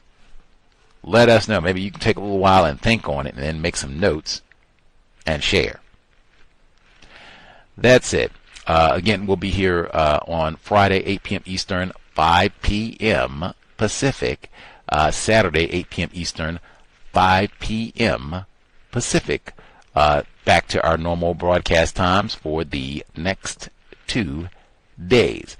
I had said, I think last week I had said that I mentioned Jennifer Harris, black mom, who was killed in the workplace in McDonald's, Michigan. Talked about that case a bunch, still winding its way through. Her alleged killer is still being prosecuted. We'll see how all that is adjudicated. But the information that I found just within the last 2 weeks, apparently these cases fit the pattern in this part of the world where non-white people, especially people classified as black, we represent a highly disproportionate number of the workplace cases where black people are victims of a workplace homicide. It's about 33, I think in 2000, that was the statistic, I got it in front of me now. In 2022, it was 33.4% of all workplace homicides were black people. Black people only make up 12.6% of the workforce. So we are way overrepresented in workplace homicides. That's something I did not know, and most of the time, these homicides, it is black people killing other black people. Now, white people, white homicides in the workplace, same thing. Most of the time, it's white people killing other white people. But man, if I had known it was disproportionate, where there are it's a high number of black people who end up being victims of fatal workplace violence, that's something I would have talked about a lot more earlier on in workplace racism, with minimizing conflict. And that's even one of the suggestions. I was stunned when they were looking at some of this information, because I just didn't know that apparently this is a trend where this is a massive problem in terms of black people being victims of fatal violence in the workplace. But some of the recommendations that they give out, exactly one of the things that I've been saying for the longest, just talk about the job. They have, I guess they do have data in studying, I guess if it's OSHA or other entities that study these incidents of violence in the workplace and some of the things that precipitate the fisticuffs. They said frequently it will be talking about things that have nothing to do with the job. Politics, religion, sporting events, which, not that I was surprised, but that is so embarrassing. It cannot be I'm on my job and we got to have a brawl about, how much money I lost on the Super Bowl or any of that. I mean, just that is out of this world embarrassing. But when I say just firmly reinforced, I am not even if you work with all black people, and what I just said, most of the time, if it's a fatal incident of workplace violence, the perpetrator is another black person, Jennifer Harris. So, regardless of who my employees are, coworkers are, I am not going in to talk about what the ball game, who you bet on. I'm not doing none of that. The pools where you can do like the weekly, we're going to bet on the sporting contest, and maybe we'll wager amongst each other about who we think is going to win the Super Bowl, or the thing that they got right now. You do the brackets for March Madness, at least in this part of the world, the U.S.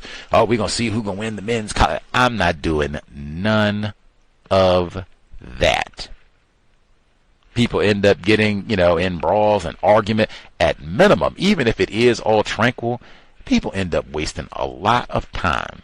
They will waste the whole month of March. We gotta watch TV and have the screen on and watch them bounce the ball and hope our team and do all that. Productivity then dropped 800% for the month of March because of the basketball tournament. I'm not doing none of that. That's like I said, if it's under the best circumstances. Then you have people that get mad and they done lost money and we gotta argue and squabble and bicker. I'm not doing none of that. That's not what I'm paid for. Let's just do that. We got people that are behind. We're not even doing the work we're paid to do. How we get off on doing all this extra stuff? No, let's just stay focused on the work. And that's what's that. I'm not talking about no politics either. They got that whole conflict in Iran right now that might last for the longest. I'm not talking about any of that in the workplace. I'm not talking about that with black people. Even if I had my relatives, attempted family members, my offspring were old enough and they worked at it, I'm not talking about any of that. Even if everybody there agreed with me, I'm still not talking about it. And I've said that before. You have no idea they have cameras. Just because all the people that work in that facility are in agreement on one accord politically, does that mean the CEO who's never there, when he looks at the camera, is he in agreement? She in agreement? Nah. Just focus on the job. Like I said, I would think of that as this is workplace safety. I want to minimize opportunities for some sort of conflict or disagreement to come up that has absolutely nothing to do with our reason for being here. And I don't want that accusation either, for a black person, for them to come and say that, you're off task, you're wasting time, you're not efficient. I don't ever want that to be the case. Hey, I'm in the workplace. They got all these metrics now to see if you get a computer or if you're supposed to be online. Are you messing around on YouTube, or are you doing the work you're supposed to be doing? I do not want it to be that, he's a goofball. He's not serious. Old Gus T, he come in to work and, he's talking about what he saw on Netflix and talking about everything but the job. Like, no way. I want it to be the exact opposite. He's serious. He is not gossiping. He is not name calling. He's not talking about people's wardrobe. Just the job. And certainly not what's happening in Iran right now. Like, oh my goodness. Like, you talk about violence in the workplace. Man, anybody, because you have no idea like where this is going to go. It can end up going into religion and who is to blame for all of this, and none of that is appropriate for the workplace. Like, none. At no point, even the gas component of it, like, none of that is appropriate for the workplace. Even if they, how you making out that gas prices, trying the best I can, and immediately we're going to pivot right back to the workplace. Nothing else to say. I'm not assigning blame and cursing the president. None of that. And that would be the stance for as long as this whole situation lasts. No chatting about any of that in the ICE situation, neither. I'm not talking about that either. Now, I do know that some jobs, that might be talked about not in terms of how you feel about it or what you think about it, or we're going to sit around the water cooler. I know for some jobs, it might be, what is our policy if ICE comes here, like, which is important. That's also one that I wouldn't be talking about it from a perspective of what I think, what are my personal views about this. None of that. It would just be, what is the policy? I would want to know that, like, in great detail. Like, if they do come here, what is our policy? Like, because some places it might be our policy is we don't let them in the building. Okay. I just want to know that. Our policy, they get to come in, blah, blah, blah. Is it supposed to be one point person who does all the talking and everybody else shut the hell up, don't say anything? Like, I would just want to know what the policy is. What do we let them come in and search the building? Are they not allowed here? What is our official company policy? And then if someone asks us, like someone calls, that type of thing, if we have a new employee and they come and ask, is it written down someplace where we can just give them a sheet? This is our policy with regards to ICE. If they come here or someone asks, we can just give them that sheet of paper and bang. Or is it we tell them to go to HR and ask all that? I'd want to know all that information as well, because they've had so-called stings where somebody might come with a video camera and ask you some of the questions that I just did.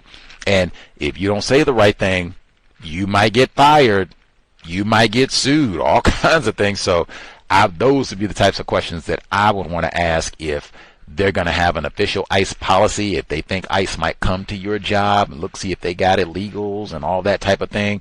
What's our policy? What are we supposed to say? If someone asks us about our policy, what are we supposed to say? Are we supposed to direct them to somebody? All that information. Okay. So I'm not shocked about any of that. And I would kind of want to know that too, just if I do work at a job where ICE might show up, because that's, enforcement officers. I would want to know that, like, wow, just so that I can be prepared, what my code is, regardless if I'm documented all that, that's irrelevant. I would just want to know that, like, wow, that is, whew, okay. Make sure I got my code. I get myself together. Might be one where I need to go to the bathroom to get a few breaths in. Dr. Welsing, okay, got it together. And, whew, okay, this is what their policy is. And then my own personal policy about them being here if I want to record, blah, blah, blah. Maybe ask about that in advance. If ICE comes, can we record? Do we record? Ask all that in advance, so that's nothing that is a shock, or you're learning what they say on the fly, on the job training. That's one, if you're in that sort of situation, I would guess, especially like things construction, where it's a high probability where they might be coming. I've seen a lot of reports where that's been one where they've been a lot. Ask all that up front so that you know. Be informed, then you can make better decisions, I think. Let's see. Person who dialed in I'll call it down at the courthouse in Florida. You have commentary to share, should be with us. Let's see. Yes, sir. May I be heard? Yes, sir. Yes, sir. Thank you very much, sir. Greetings to Gus, the host, the listeners and callers. Let's see. I wanted to start out, Gus, with speaking of the ICE. I know a situation that had been occurring for a couple of months now. I remember getting an email where they said, or the chaos coordinator said she was going to be just wanting to send out information on there were going to be, I guess, protests or things like that in front of the courthouse area in the city government area, because they are right across the street from each other. And I remember noticing that there had been the Palestinian flags and a couple other flags that were outside. I don't think there was any conflict, from my understanding. That was an observation that I had. And then it was emails also saying, hey, you might want to avoid this street or that avenue or that university, University of Florida, going up those roads and everything, because I guess they might have been, may have been concerned about staff members going outside the front entrance. So I believe nothing had occurred or no encounters or anything like that, but there were some protesters. I think that was protesting the war at the time, but it was also the treatment of non-white people that speak Spanish too. So I saw some of those kind of flags, like Mexican flags, Puerto Rican, and stuff like that. Other than that, there was a comment that a white woman made where so there was just the occasion of Employee Appreciation, so-called Employee Appreciation Day, a couple of weeks ago. And this white woman brought in these bottles of spring water with some Krispy Kreme. Now it's history of Krispy Kreme where I work at. So she made this comment. Because I just sit and observe with the people classified as white in administration, because they preside over the meetings. So I just watch, and at some point now, somebody gonna say something destructive, something hostile, something insulting, racist, or something. So she's gonna say, well, I have some bottles of water. I forgot what the brand is. It's this blue bottle. I did get one of them, bottled water. And they know that I have a reputation of drinking water. So, but anyways, this white woman is going to say, well, I bring some water for you all, because I'm working in a different location right now at the moment. And she said, I don't know if y'all gonna drink the water or y'all gonna wash your hands with it or whatever. And then I looked over at some of the other people, and I'm like, what in the world is she talking about? So, but she tends to say those kind of tacky, bizarre, racist type of comments. So she walked out, and that was another one that I wrote in the journal or whatnot. And another one was some victims that work at the front counter, and a non-white person who comes in and doesn't really like to give any kind of like value or like validation, I guess, to the assistant, the black person, the victim, black female that works at the front counter, where people come in and bring in their court paperwork to file into their cases, to file a motion, to begin a new case. They work in that area. So this non-white person likes to request a white person, and the white person doesn't look like he really has that same understanding as the black person at the counter. He just has, just like the title. But I think he does understand what it means to be white, Gus, like you mentioned. Because even when he's come over to the area where I worked at, I would just quickly go and get him, because I know who he's talking about, and he seems to mainly want to talk to this white dude.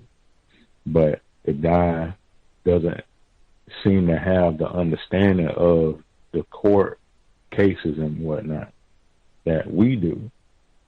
But he doesn't tend to give any, prioritization or whatnot of the things that the black people says to him in trying to help him with his court case. So, I think the person is non-white. And I that's been an observation that I've been having. So, but that was another one of the things I like to share. And another observation I like to share is that I don't know what happened over to the other building, but they had wood boards placed up. So I don't know if someone had busted out the windows or whatnot, but it was like a story going around, I guess, saying that somebody had threw bricks through a window at the other building, and I hadn't heard any updates on that. That was another thing. And the NIGA-05, I looked up that case, and I noticed the person is somebody black. It's like a guardianship. The person is black, and the offspring is a non-white offspring of a male, and the dad is a white person, so black female, white male. So I look at this code on the case, because I know the case.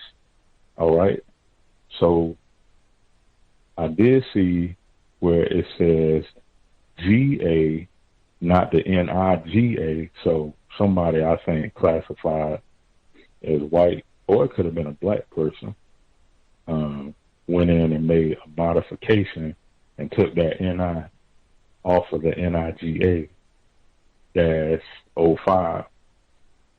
because a victim of racism had pointed this out a little while ago that I shared. And I did see that NIGA was used on somebody else's case. I can't tell if that's somebody white or not, but it doesn't look like it's something that's a commonly used code that they're entering in. Like it's some type of indexing that they are putting in the program that I had logged on to and seen that. So it's just some interesting things going on. And I believe I shared that a white woman had ripped off the top of the email and was trying to talk to the victim. And I'm thinking, see, now you're gonna rip off the top of the email. See, you know what it means to be somebody white, and you have people in this email apparently she didn't want revealed, so she's trying to play, I guess like she doesn't really know what's going on, but I guarantee she does, and those are some of the things I like to share right now, Gus, and I'm still trying to make sure I take notes, and I thank you for doing this program, and that's all I have for now. Much obliged. What was the email? Was that about the coding, the NIGAO5 coding? Was that the email that she ripped off half of it, or what was the email regarding where she ripped off half, the top half? Oh, yes, sir. I believe it was in regards to talking about the victim bringing up that index code, NIGA, because when I looked at the case and I found out, it was somebody, black female, and I clicked on one of the tabs, it was some weeks ago, and I said, I see the GA-05, but the victim showed me at the time it was NIGA. So I think they were discussing that and having to change it. And I think this white woman was trying to just get away from setting focus on the other white people names that was in the conversation. So she was definitely doing her part in practicing racism. That is fascinating. Why? See, that's workplace business. See, it would be different if they were gossiping. Did they were out? I saw them last night. He had 15 green beers. Oh, he acted a fool for St. Patrick. Now that's okay. We read that. We don't need to pass all the way. Rip that part of it out, but this was a question raised about official workplace business. And this, now, if it's a standard code, they could have just came back and explained that. Why are we redacting things like, oh, we don't want to explain all the details about the nigga 5. Like, come on. Again, white people are not ignorant about racism. Can't be. All that redacting, I just... that wouldn't even figure into my brain computer unless it was something personal. If this is, we're all talking work business, question was raised about legitimate work business, official workplace documentation, why are we removing and stealing records? And come on. He said they got the protests out front at the courthouse. Now, he said some of this morphed into seeming like racism and the mistreatment of non-white people that they were protesting, and then protesting the ICE people as well. And they were given information at the courthouse about how employees could avoid all this and, I guess take the back route, or I don't know. I was waiting to see if they were going to say, hey, you can go and ask our caller, if you really get scared, you can ask him and he'll give you an escort to your vehicle so you can get there safely, because they won't mess with no black male. I will say that is constructive.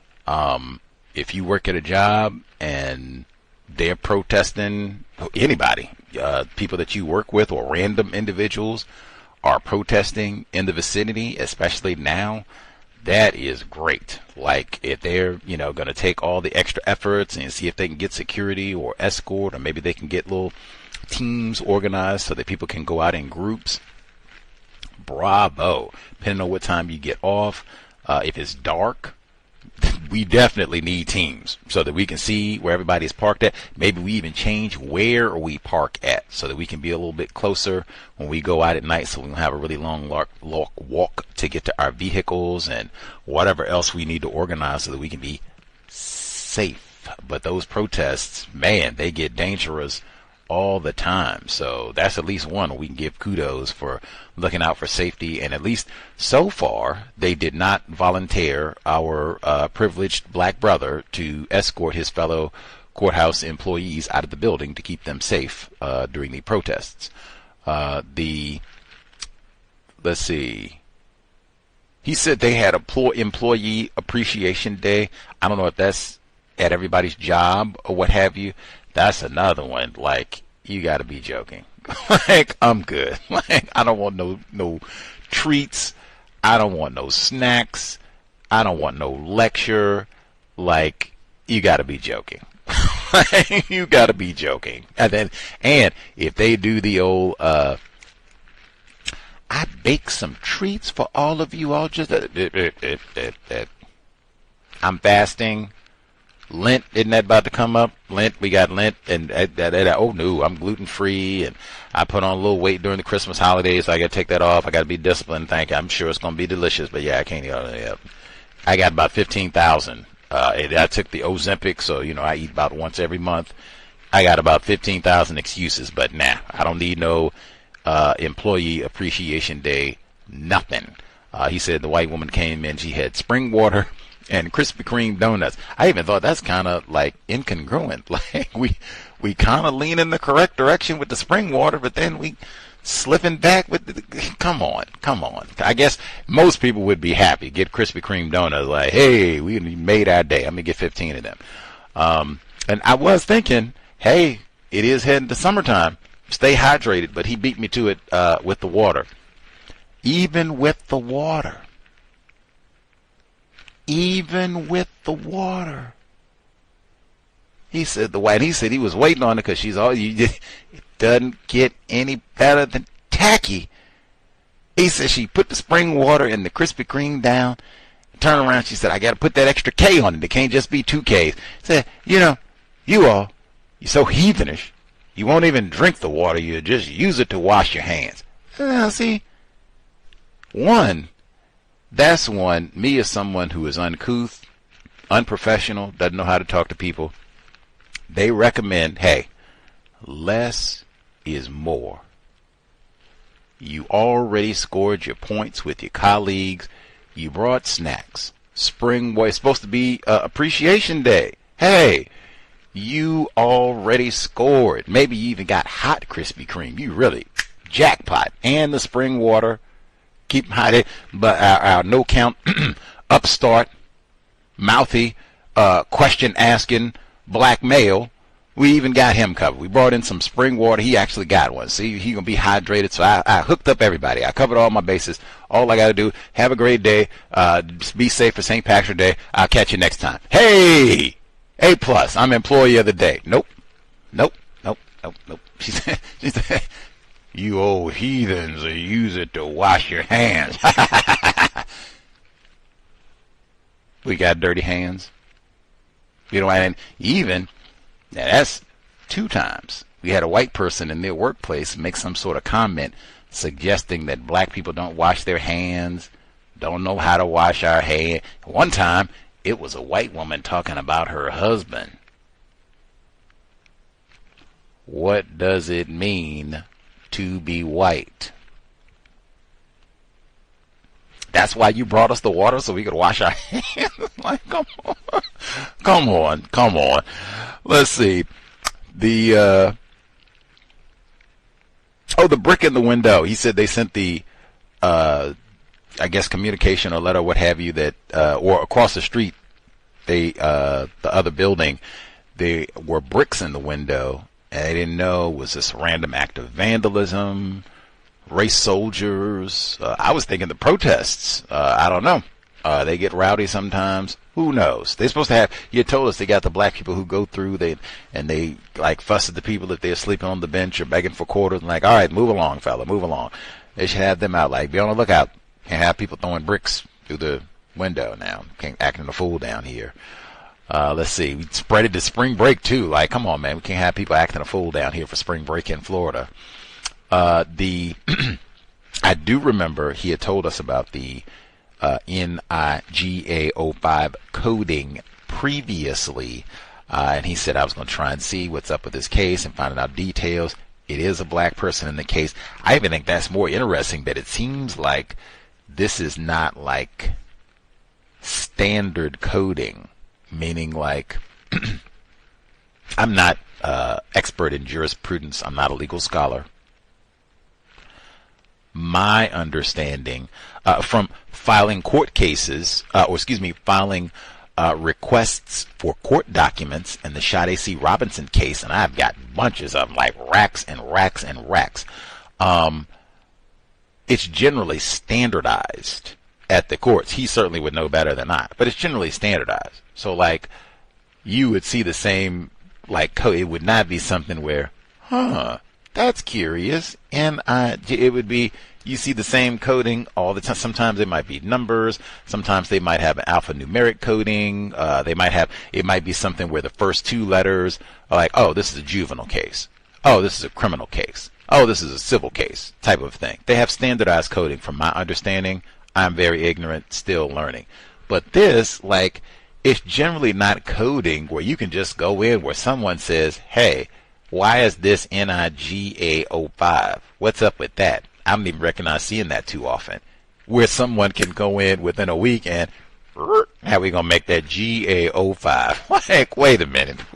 What sort of coding system do we have here if it's that? Now that would it would stand out even more if the coding system is that flexible. Like, really? Why would someone pick NIGA 05 if you have a coding system where you have some independence, some freedom about what you're going to assign a case and all that? Why would this be picked? Why? And if it's not, if this is one of the codes, just tell us what the code is. Don't rip up the email. Just what is the code? Then we'll know. Maybe it's white man, black female, child custody case. Maybe that's the code. Tell us. Now, I would have some questions if that's the code. But, hey, I didn't make the system, right? And they could even say, hey, the person who made this code been dead a long time, Florida, we got the cracker and long history, we trying to make progress. But anyway, a long time ago, you blame it on the ward, she retired. A long time ago, they said, if there's a case and it looked like it's some miscegenation type thing, we put NIG. But we're going to try and, do better about that. Oh, okay, right on. They're going to sit here and change it and be slick about it. And he said it was another case, too. He said, if that was a white person in that one or not. What's the reason? Is it a thought process behind when they pull out the NIGA coding? And if so, what is the reasoning? Just explain it, Then we'll all be in the know about this. We can even be predictive. Like, there's one of them NIGA 10 cases right there. Yep, might do it. We'll know. They don't do that. They go and hide the email, make a change, and don't even tell. That's one I would have to stick with. Like, yeah, what's up with that, man? You got other case?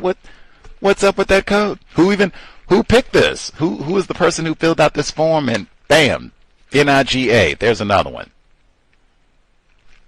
That would be another one I'd have to go down and sneak in the basement when they got the archives, and then I can come back up and see. Maybe I can find all of the NIGA cases and see what is the pattern. Who picked it? Did the same person do all these? Did the same person do all the coding for all these? Whew, man, master. The people who know all of this, I suspect, are classified as white. Much obliged for sharing. We'll look for the update on that one. Man, they codify everything. Wacky codes for everything at that. Anyway, let's see. Bay Area Mom should be with us as well. Bay Area Mom.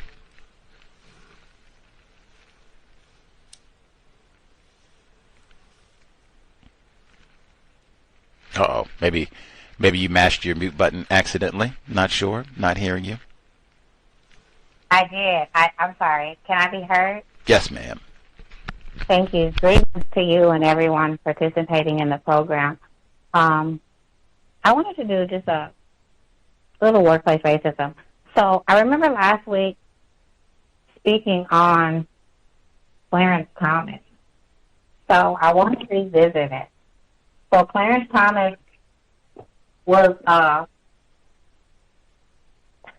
so for our Black History Month, this gentleman decided, he's black, he decided, it wasn't for Black History Month. I think we had some kind of event or something that was going on, and people were coming in. It was maybe a Black Pride thing. And, oh, Black Joy. So Black Joy something. And it was that cool. And maybe he was putting stuff up on the board just to kind of brighten it up with black faces.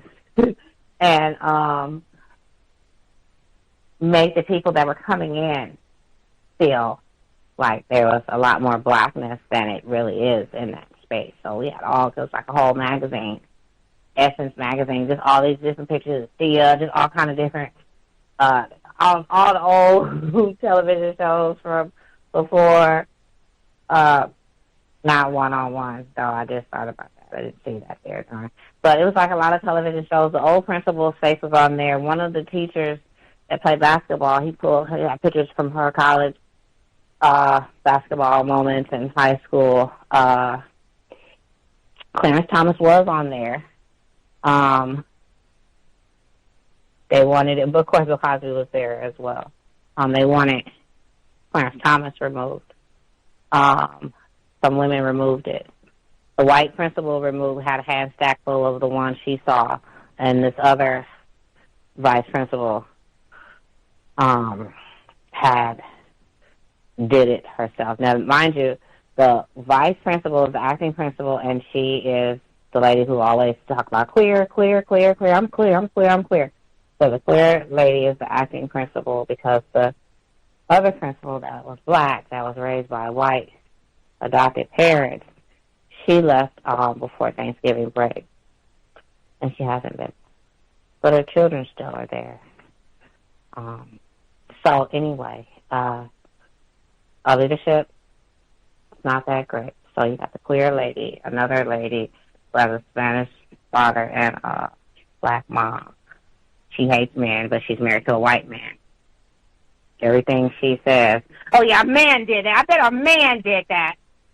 I think that's the same lady I said we were talking, and she said she wanted to redo the Cosby Show. Was it the Cosby Show? And she had Bill Cosby killed off. It's just like this guy. I'm like, what? There you go. So that's how it is. It is so many of the women there. Like there's another teacher there. She's some kind of special ed teacher. She looks like her parents are from Asia somewhere. So she came out here to teach the underprivileged, special education underprivileged, and get all the money you can while you're doing it. The first day I started working there, this is one day I started hating men. I'm like, what? This guy said something to her and maybe said, you're not strong enough, and that's the day I started hating men. And she's talking to another lady who looks like she identifies as a man, and she's married or engaged to a woman. This is just a whole circle at the school with these poor kids that can't read. So, the lady, the vice principal with the Spanish father that always blames men for anything. I bet a man said that. I bet a man did that. So she got into it with this gentleman that put the posters up. He had came out because I had asked him. I asked him about the picture because he was so excited about putting up all these posters because we have a lot of a wall to put it on. He was just so excited about putting up all these pictures. He just printed some more, and this was like 7:30 in the morning. I'm like, oh, you got some more? Oh. So I was like, yeah, I heard that Clarence Thomas got taken down. So he said, no, I better not be taken down. I'm like, oh, I'm going to go see. So at some point I looked, but I don't know where it was, but I didn't see it on there. I never saw it on the wall in the first place, so I don't have that kind of time to be looking at all the pictures on the wall. I'm busy all day, so I don't have time. But I took a look at the hall that I could see, and I didn't see Clarence Thomas up there. So my thing was, I don't have a problem with anybody's, but I thought Clarence Thomas was up there because he was the Supreme Court judge. So that gave the black children and friends something to look to. And when I say friends, maybe other nationalities that looks down at us as if we haven't accomplished anything. So that's what I thought. Just all I saw is the black robe. I didn't see him violating any women or anything. If that's the case, take everybody off the wall. So one person asked, why is Bill Cosby on the wall? Bill Cosby's on the wall because it's a different world. Because hey, we're not going to do this. We're not going to do this. We're not going to do this. For these little 2 weeks we can be here in this school. We're not going to do this. So they took down all the stuff. So now this man, he went to go do something.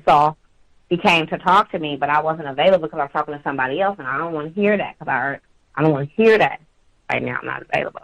So I'm standing there. I didn't even look at him because I'm talking to somebody else right now. So he went upstairs crying to another vice principal who's white. I mean crying because he felt emasculated and disrespected and all kind of other things. So they're just taking this stuff off. Now, mind you, before he went up there crying, he asked what happened, and then the principal said, I bet a man did that. This lady said, oh, Clarence Thomas, I did, because he's a sexual child molester. I did that. He's a child molester. No, not a child molester. Sexual assaulter. I did that. Yeah. So he did. And so then the one queer, she ended up coming around. It's like, oh, if I made you feel bad, I'm sorry. Some other mess, but that's just like, Donald Trump is on the wall, right? And just silly stuff. So I think she tried to quote something somebody else said to her and misquoted it and stole it. Because when he heard it, he's like, hey, I said, she stole what I said, and that's not even the context. That's why I'll say stuff. I'm like, this is silly stuff. And I was like, oh, my God. So that was in February. The pictures are still up. It is March. It is Women's Month and stuff. They haven't put anything up, though, because I think that Black History Month left everybody feeling away. And then if you can remove all those pictures, but it's allegedly a black school, so we got a lot of Black Panther. We had never seen nobody from the Black Panther Party. All we see is these little black cats. We never saw anybody, so the kids didn't even know nothing about the connection, anything. So they're still up. This picture's still up upstairs and downstairs. Not a lot. It's not very saturated upstairs, but downstairs it's a lot. This guy, and he's very boisterous. This gentleman is. He's very loud, but his roar awakes the children. They listen. They might not want to listen. They might, but they still do. They feel away. But they listen. I'm like, dang, but they still listen. So I needed him there. I need him there. I need him to be there every day, and I need him to be there on time. That's just me. He's also coaches. I don't know what it is. He also coaches too. So the school with the middle, we're allegedly one school, but not one school. Everybody has different ways of dealing with it. So the kids at the middle school on the same campus, he might pick up some and take them to go play ball in another city somewhere else. So I guess people were complaining about him and then told the vice principal he has to leave when school is over versus participating in overtime hours. And these are on certain days. So he requested that through HR and all that stuff because that's what they did. They wanted a paper trail. And thereafter, he got approved to take these 2 days off at 3 o'clock. So they were like, well, I thought you had to go get your daughter. We didn't know you were going picking up kids and all this stuff. So it turned into that. So the vice principal, the queer one, wanted to meet with him yesterday to talk about that and get more evidence and bring it to him and talk about it some more. He didn't want to. He wanted to quit. I was like, well, just see what you got to say, and then, go from there. I want to talk to HR. I thought, see what you got to say, and then go talk to HR. So I'm sure he's talking to 1,000 other people and doing all this stuff. So come Tuesday, he just sent me a text message saying he resigned. I'm like, okay. So then, oh dear. So he quit or resigned.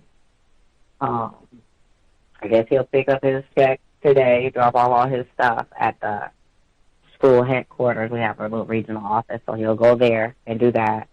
But the thing is, the children that will be affected. So he has spaces that he's in that the children did need him, but people come and go, so he's not obligated to stay. The children that he worked with, they didn't tell the kids, so they allegedly told them at the end of the day today. I think they wanted to wait until the end of the day so they could just, this person told me she was waiting till, she asked me, what do you think I should, what advice do you have? I thought, I don't know advice. She was like, just about with the kids. I was like, you just hired, who's going to cover the kids that he has? I don't know. I was like, tell the kids, tell the children, just tell them at the end of the day. Tell them at the end of the day today that, or tell their parents and see what their parents want to do. And then go hire somebody that'll follow these kids for the next 2.5 months. That's stable. Even if you got to get somebody younger that has the energy to deal with the children, do that. And that's it. Prepare yourself for the next school year with the other child, because one is going to middle school that doesn't know how to read. So he did hit them. It did affect them. His resigning did affect them, because now they're kind of stuck. Now, yeah, we don't have school tomorrow. I have to go to work tomorrow, but there's no school tomorrow, so that gives him time to prepare something or do something or get somebody in there. But one of the little kids crashed out already today, and I saw one this morning, the one that spends the most time with that gentleman, and he looked like, I was like, hey, how you doing? Good morning. He didn't say a word to me, so his mother must have told him that. So, it was effective when he resigned, and it did affect them. I'm not agitated that he did. I wish him well doing whatever he does. I hope he gets to do all the stuff that he wants to do. The school is very draining. I have my reasons are different while I'm there, so I'm not going to let them just drain and deplete me, but it is a lot, and I do see other nationalities pulling the money out of that school for their own agenda. I do see that. We don't need 3 vice principals and 1 principal. We didn't need that. We did need the black lady principal that was there, but they didn't want to help her. Once she got there, they didn't want to help her. This lady was pregnant. She's lifting lunch tables. I remember one day we had a PD. She's putting up the tables in the gym. Everybody left. I was stood back helping her, and I didn't even know she was pregnant. So she had a baby. She ended up leaving in November, had a baby, and the baby died. So the baby must have died January. So the kids came to school all depressed and stressed out. I still haven't seen this lady since November. I don't know if she's coming back to the school. So even though everybody was, ooh, clutch your pearls, girls, ooh, who loves the world, girls, they didn't help that black girl with that school. They left everything on her. And now everybody, oh, no, I can't do this. One VP, I think I'm just going to teach theater. So for her to teach theater would knock the black male music teacher out because we're only going to have 2 little electives. So we already have PE, so we're not going to get rid of PE, so we're going to get rid of music. So just that kind of stuff. So just how it just kind of knocks those black male out and pushes them into submission. So the music teacher will even have to take a pay decrease and become, I don't know, a little pair or something. And then they're not keeping the contracts anymore either. So any of the contractors, this is their last gig as well. This is their last work year. They don't get to, they're not working there. They said they're keeping mine, though. But everybody else, they're not keeping. But my work is different. I'm different. Not like that, but my work, I do my stuff. So they can get some more use out of me. But they have to pay me, because what they pay me, they don't pay them. So they have to keep me on a contract to keep me paid, because I'm not going to take a salary and have me underpaid. And even in the upper part of it, they're changing stuff.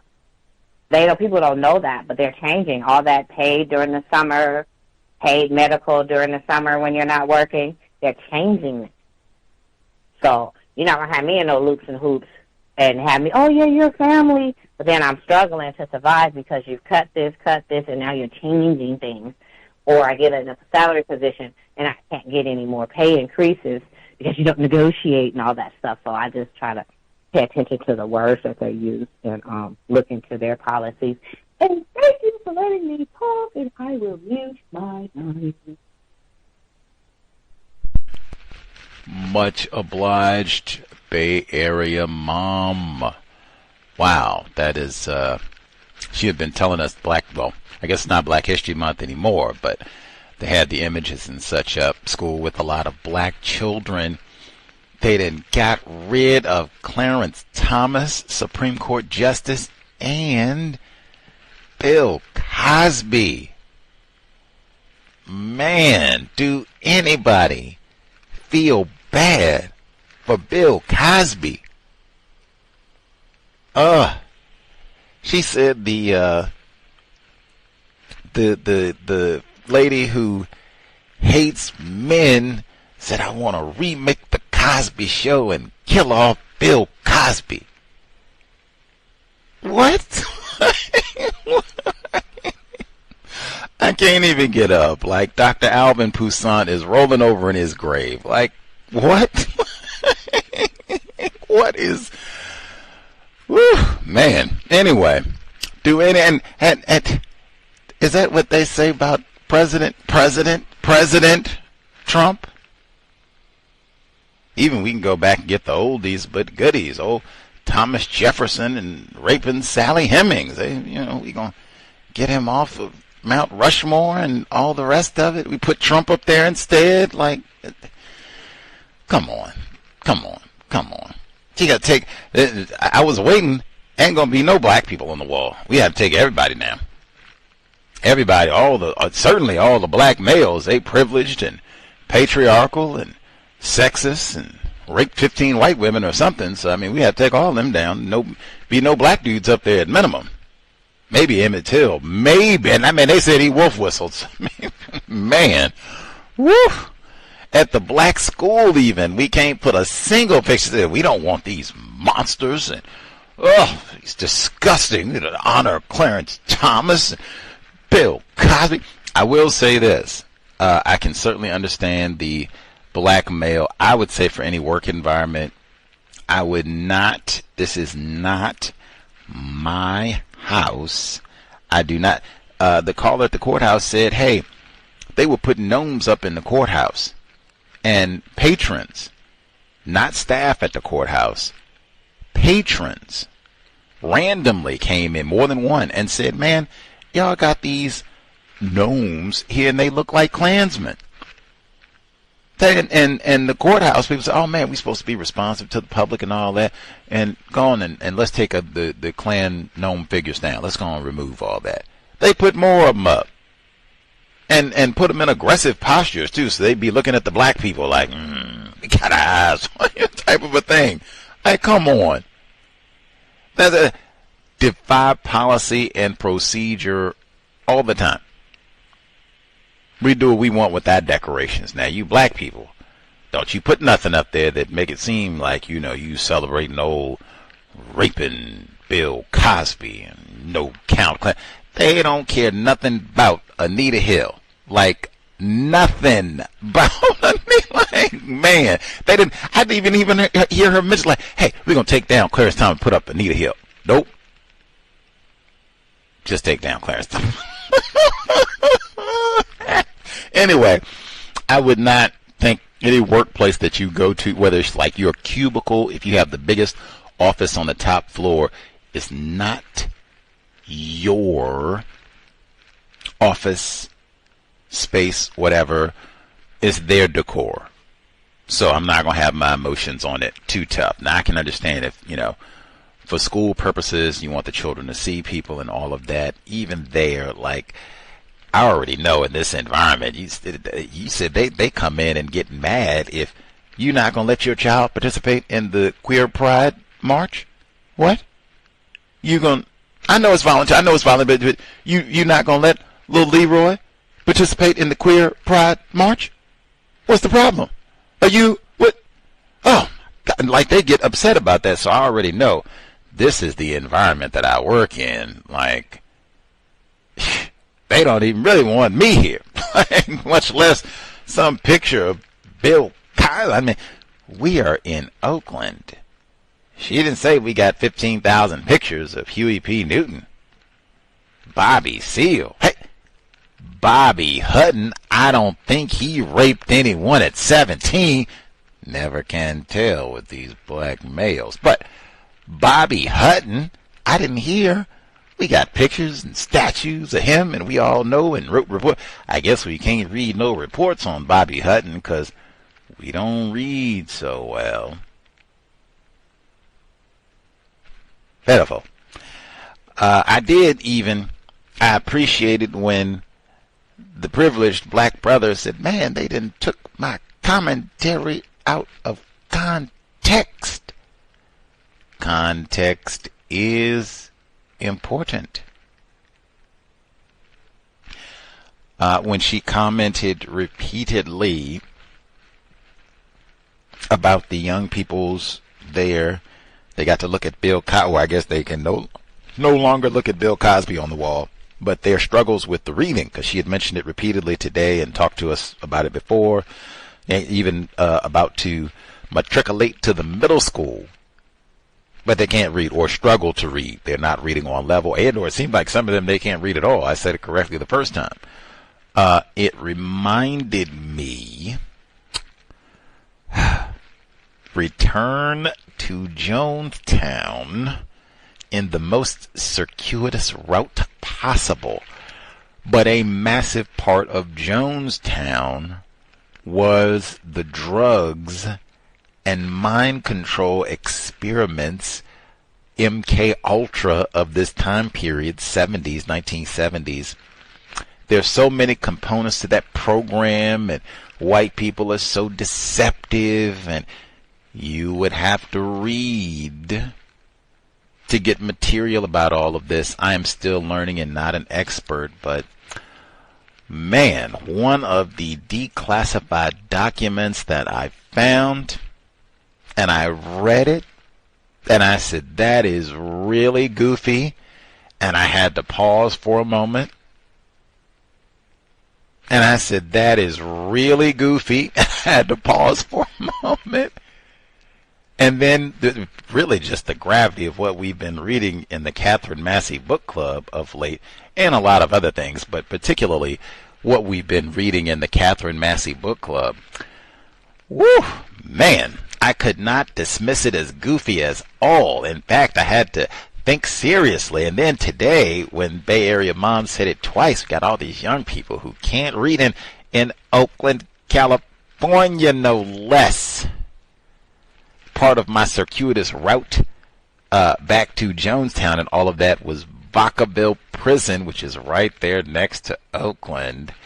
But one of the wacky documents that I found about MK Ultra, the CIA program, white people were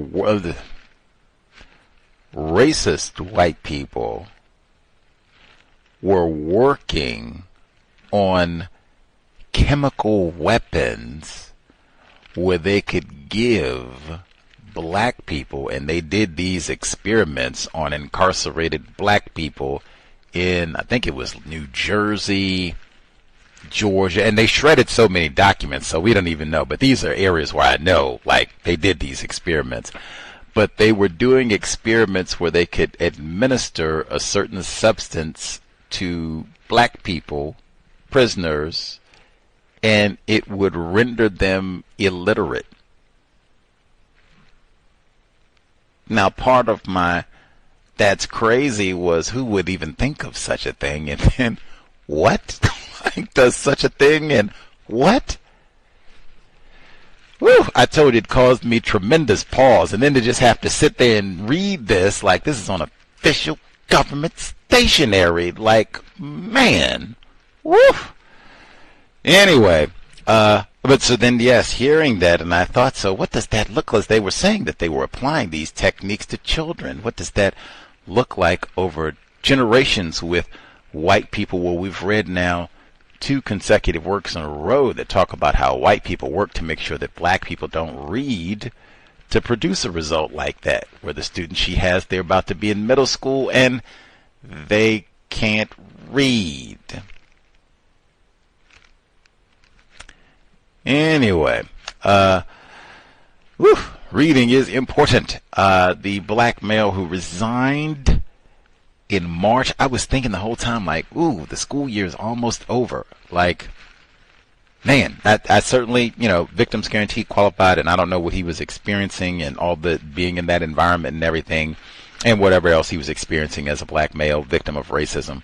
But man, it's 2.5 months left. Even just personally for your career, there's 2.5 months left. Like, you can put in your notice, finish out the school year, and move on. Summertime will come, so you can have summer vacation to think about how you want to proceed about things. But man, that's one I would try to encourage, because we're so close. Plus, I think spring has Bay Area Mom, has spring break already happened? I don't think that's happened yet. You all have not had spring break. Is that true? No, the first week of April. Our last day of school will be the 3rd. Yeah, the first week. So we're going to have minimum day the first week of April, and then after that, they're off until. So they'll take the whole second week off, and then I come back for a PD day the Monday after that following week. So they'll come back that Tuesday in the middle of April. Sorry. My fault. Okay. That's what like if you, again, victims guaranteed qualified. I don't know what his situation was and all that, so hey, he might have had to just make the best decision for himself. Right on. But I would try, if possible, if you can, and it may have been that he couldn't make it to spring break. That is the case sometimes. I would try to see if you can get to the end of the year. And that, I would even say, if I had been talking to him, if he had been someone that I had a rapport with, like, see if you can make it to spring break. And if it's really, really that bad, you can resign at spring break. Yeah, and you can earn paycheck all the way through, and then you can just resign at the end. If you really feel like I just can't do it and I didn't recharge, and nothing, like she was talking about the children missing out on you being there and all of that, like, just see if you can, because the finish line is almost there. Like, it is, I mean, we're not even at the beginning of March. We're at the end of March, and you all have spring break. You're on the short, you are very close to spring break. No, I'm going to be explicit. You are very close to spring break, where you will get a kind of extended time off away from all of this. You can rest a little bit. You can detach from this a little bit and just see if that gives you enough of a replenishing of your spirit and your energy to make it to June. You're almost there. I don't know if this is his first year there, what have you, but I mean, man, you've done most of the year. If you can just get to the end, it'll look better for your career, because I think some jobs might look at that like, hey, man, you left in the middle of the school year. Just for your career, for the black children who are already in a tough spot, like they're drowning in all this anti-sex and everything, and they can't even have a picture of Clarence Thomas on the wall. Yeah, for a lot of reasons, like, see if you can stick out. I certainly grasp if, that's not an option, but I would at least try to see if let's see if we can just get the spring break. Like, we're days away. We're right there. Let's see if we can get the spring break. Like, you could take a day off in between there. Like, you could, something else if you really need to step away and kind of get your mind right, what have you. But, man, that is tough for everybody involved. Hopefully things will work out well for him. It does sound like a very stressful, very toxic environment. And then all of the divestments and cuts that they're making, and Dang, she's talking about the music teacher having to get a salary cut and all of the, like, man, that is that sort of environment. I can see why one might want to just, no, I need to get out of here, like, right now. And then all the anti-sex, and I can see why one might want to be frustrated. And that was also something to think about if you're going to be an educator, that divesting that Bay Area Mom was talking about, where they're talking about all these different cuts to programs and cuts to electives and what have you. That would be something that I think about if I'm going into education. Even, what are you going to teach? I would think about that, in great detail. Even now, that might be one to think about. Now, are the bots going to take that too? Might be something in 10 years where, no, we don't have no black male music teacher. The bots can do that. That might be something to think about too, at least for elected. Might even be the bots are doing algebra and geometry too. But that would be something that I would think about, all that divesting. They just had avoided, use correct terming, they just avoided a strike in the Oakland region last month, talking about better accommodations, resources for teachers and such. So that would be something I would talk about if I had young folks, offspring, nieces, cousins, nephews, and they're saying, I want to be an educator. That's important. True. Really check out the region where you think you want to be a teacher at. What's their budget looking like? How often do the educators there go on strike? What schools are you thinking about working at? All of that. Check out all of that in advance. You do not want to because it sounds like some of these teachers are very early in their career and they are already resigning and frustrated and talking about having their salary, having to take a pay cut and all that. Like, oh my God, that does not sound like the way I want to start my teaching career. And then drowning in anti-sex on top of it. That's like, man, how long am I supposed to do this? Like, man, I need to pick another profession.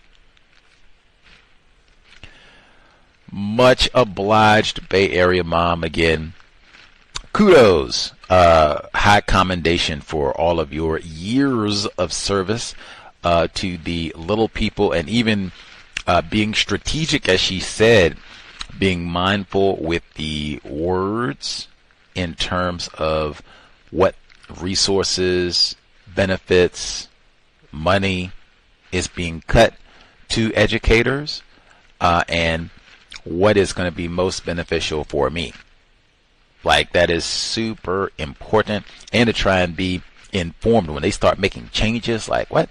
Wait a minute. Are they messing with our summertime pay? Like, when you can find that out in February, March, that is way better than you finding that out in June. Like, oh my God, that'll mess up your whole summer vacation. Like, you want to find all those.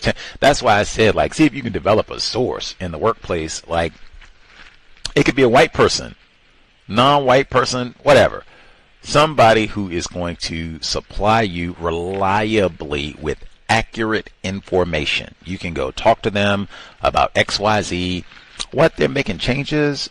Policy and procedure changes? Really? When? What? They're making changes to our benefit package? When? They know all the good stuff. Not no gossip and nonsense. The trousers that Jimmy wore. We want to know about the benefit package. You want to cultivate, see if you can cultivate either actual people, or you can figure it out where you can get this information without being reliant on a person per se. Even better. But the sooner the better. That is always optimal with that sort of situation, even if it's bad news. Like, the earlier that you know, oh man, they're messing over our benefits for the summer. Like, oh, bastards. Okay, if you can make alternate adjustments or what have you, or go question, grouse about this, let other people know. All of you have a lot more options. Like I said, that's enough. You do not want to be finding that out in June. That's the thing white people like. We spring this on them the last day of school. They go. I thought that was kind of, I do want to make sure I say that too. I thought that was a little, I don't know, black male educator is going to leave and they come to Bay Area mom. Like, the same thing I've said before, like a billion times. You have all these white educators, queer, male, female, whatever. You got all these white educators with years of academic training, thousands of dollars in degrees. They make more money than Bay Area mom. Why are you coming to ask your plantation help? Why are you coming to ask them, hey, what you think we should do? Go get the plan. I've said that repeatedly. Y'all can't put better plans together. You got all these children that can't even read. Y'all can't put a better plan together.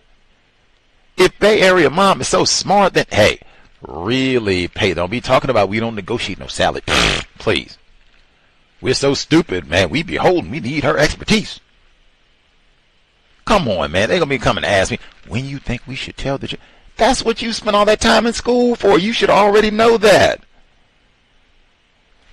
Come on. Come on. Come on. And I can see how some of these black male students would be impacted. She said some of them that she could see, it seemed like maybe they found out she went to go speak and they're, you done took down Clarence Thomas. You done took down Bill Cosby. I hope no students heard that. Like, she's sitting up here talking. I don't know. I hope she doesn't do that in front of the students. Like, I bet some man did that. I bet Bill Cosby did that. Like, what? Jesus. But they done took Bill Cosby down. They done took Clarence Thomas down. And now my favorite black dude teacher is gone. Like, what?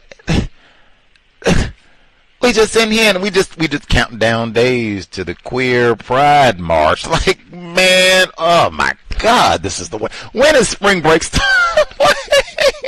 Can I leave? I'm leaving too. I'm leaving. I don't want to read nothing. I don't want to talk to nobody. I'm counting down the days to spring. Oh my God, I hate it here. That's what I'd be thinking too. Like, man, this is the lamest. Ugh.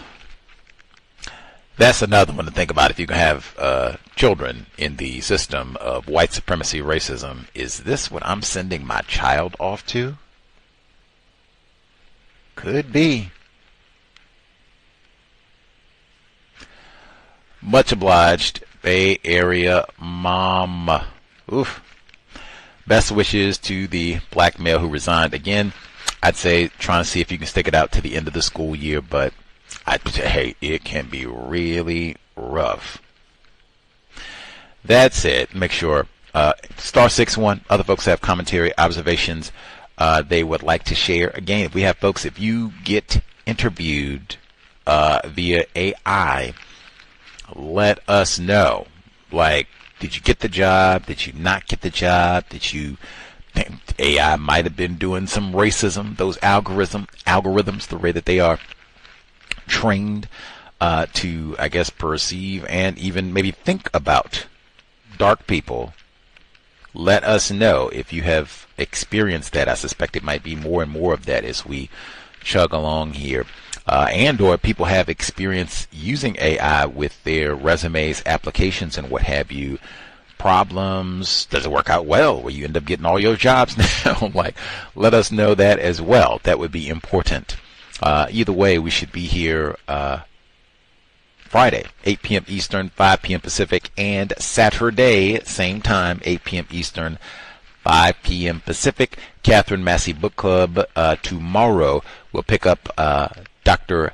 Colin Anthony Beckles, Pan-African Sites of Resistance back in the States. And what I just said, that's why I said, like, context. So I did think this is really stupid and not believable that intelligent white people, racists, sat around to figure out a way to concoct some potion that they could dose a black person and make them illiterate.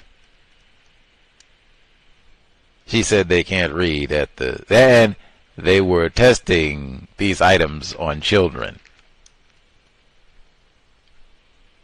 said they can't read it. Well, hey, we are reading Pan-African Sites of Resistance tomorrow about how the white people at the FBI, matter of fact, some of the same white people at the FBI who were targeting black bookstores, some of these same white people were trying to figure out concoctions to make black people illiterate as soon as they take a gulp. By any means necessary. I would never have dreamed of such a thing. That even, I said, like, I would have to rethink every time now that I hear or see anything about black people not reading, like, is that chemical and biological warfare in addition to everything else? Like, That gave me more of the willies than hearing about them dumping chemicals to make gay frogs. Remember that one? It gave me way more of the willies, like, ew. Because I got a little bit more of a track record with white people saying, we don't want no niggers reading. I don't really have a track record with white people saying we want to make gay frogs. But white people saying we don't want white people to read, I know all about that, and will know even more tomorrow. 8 p.m. Eastern, 5 p.m. Pacific. But that is facts. Like the actual. Do you want the actual report? Let's. Say for Bay Area Mom. What's the actual report? St. Francis Memorial Hospital, 900 Hyde Street, San Francisco. Influence of magnesium penicillin on learning to read. It's pretty detailed. Stunning, in fact. Feel free to read more.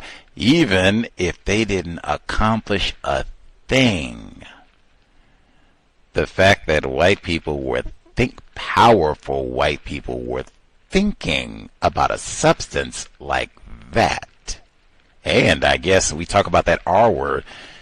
Maybe they were refining and have continued working on such a substance for the past 50 years. Pan-African Sites of Resistance tomorrow. I guess this is the low-tech way of keeping black people from reading. 8 p.m. Eastern, 5 p.m. Pacific, Catherine Massey Book Club. And then we'll be here Saturday, 8 p.m. Eastern, 5 p.m. Pacific. Much obliged for folks tuning in, hopefully worthy of your time and energy. Sobriety would be best, especially in the workplace. They had St. Patrick's Day this week, so-called, and do none of them holidays, but I know from my workplace experience, that is one where there will be a lot of encouragement. Oh, come on, let's go get a green beer, do the happy hour. I saw pictures 2 days ago where they had people, they went to do the happy hour first thing in the morning. They didn't even go to work. They went, I guess they called out sick or whatever. They went 8 a.m. They were there to open the bar to get their green beer. Come on. Come on. Sobriety would be best. We do not need to shut the bar down for St. Patrick's Day. I would even discourage you do not need to go out to the bar with your coworkers for none of that, especially if it's just go get drunk. Like, man, please. Not even to go get one green beer. And then they do the tackiness where you end up being designated driver or something. Come on. Let's be about things that are constructive. Getting a plan for these children to read. How about that? We don't need no green beers for that. Creator, we ask that you remind us, stop saying not all white people are racist. Remind us, stop name calling people classified as black, especially in the workplace, since that's what we're talking about, but in general. It has been time. Replace white supremacy with justice immediately. Happy birthday, Dr. Francis Cress Welsing. Cow signing out. Thanks all for tuning in. Nigga, you so brainwashed. I'm a victim, brother. Problem. You're a victim. Yeah. I'm a victim of 400 years of conditioning. Shut up. The man has programmed my conditioning. Even my conditioning has been conditioned.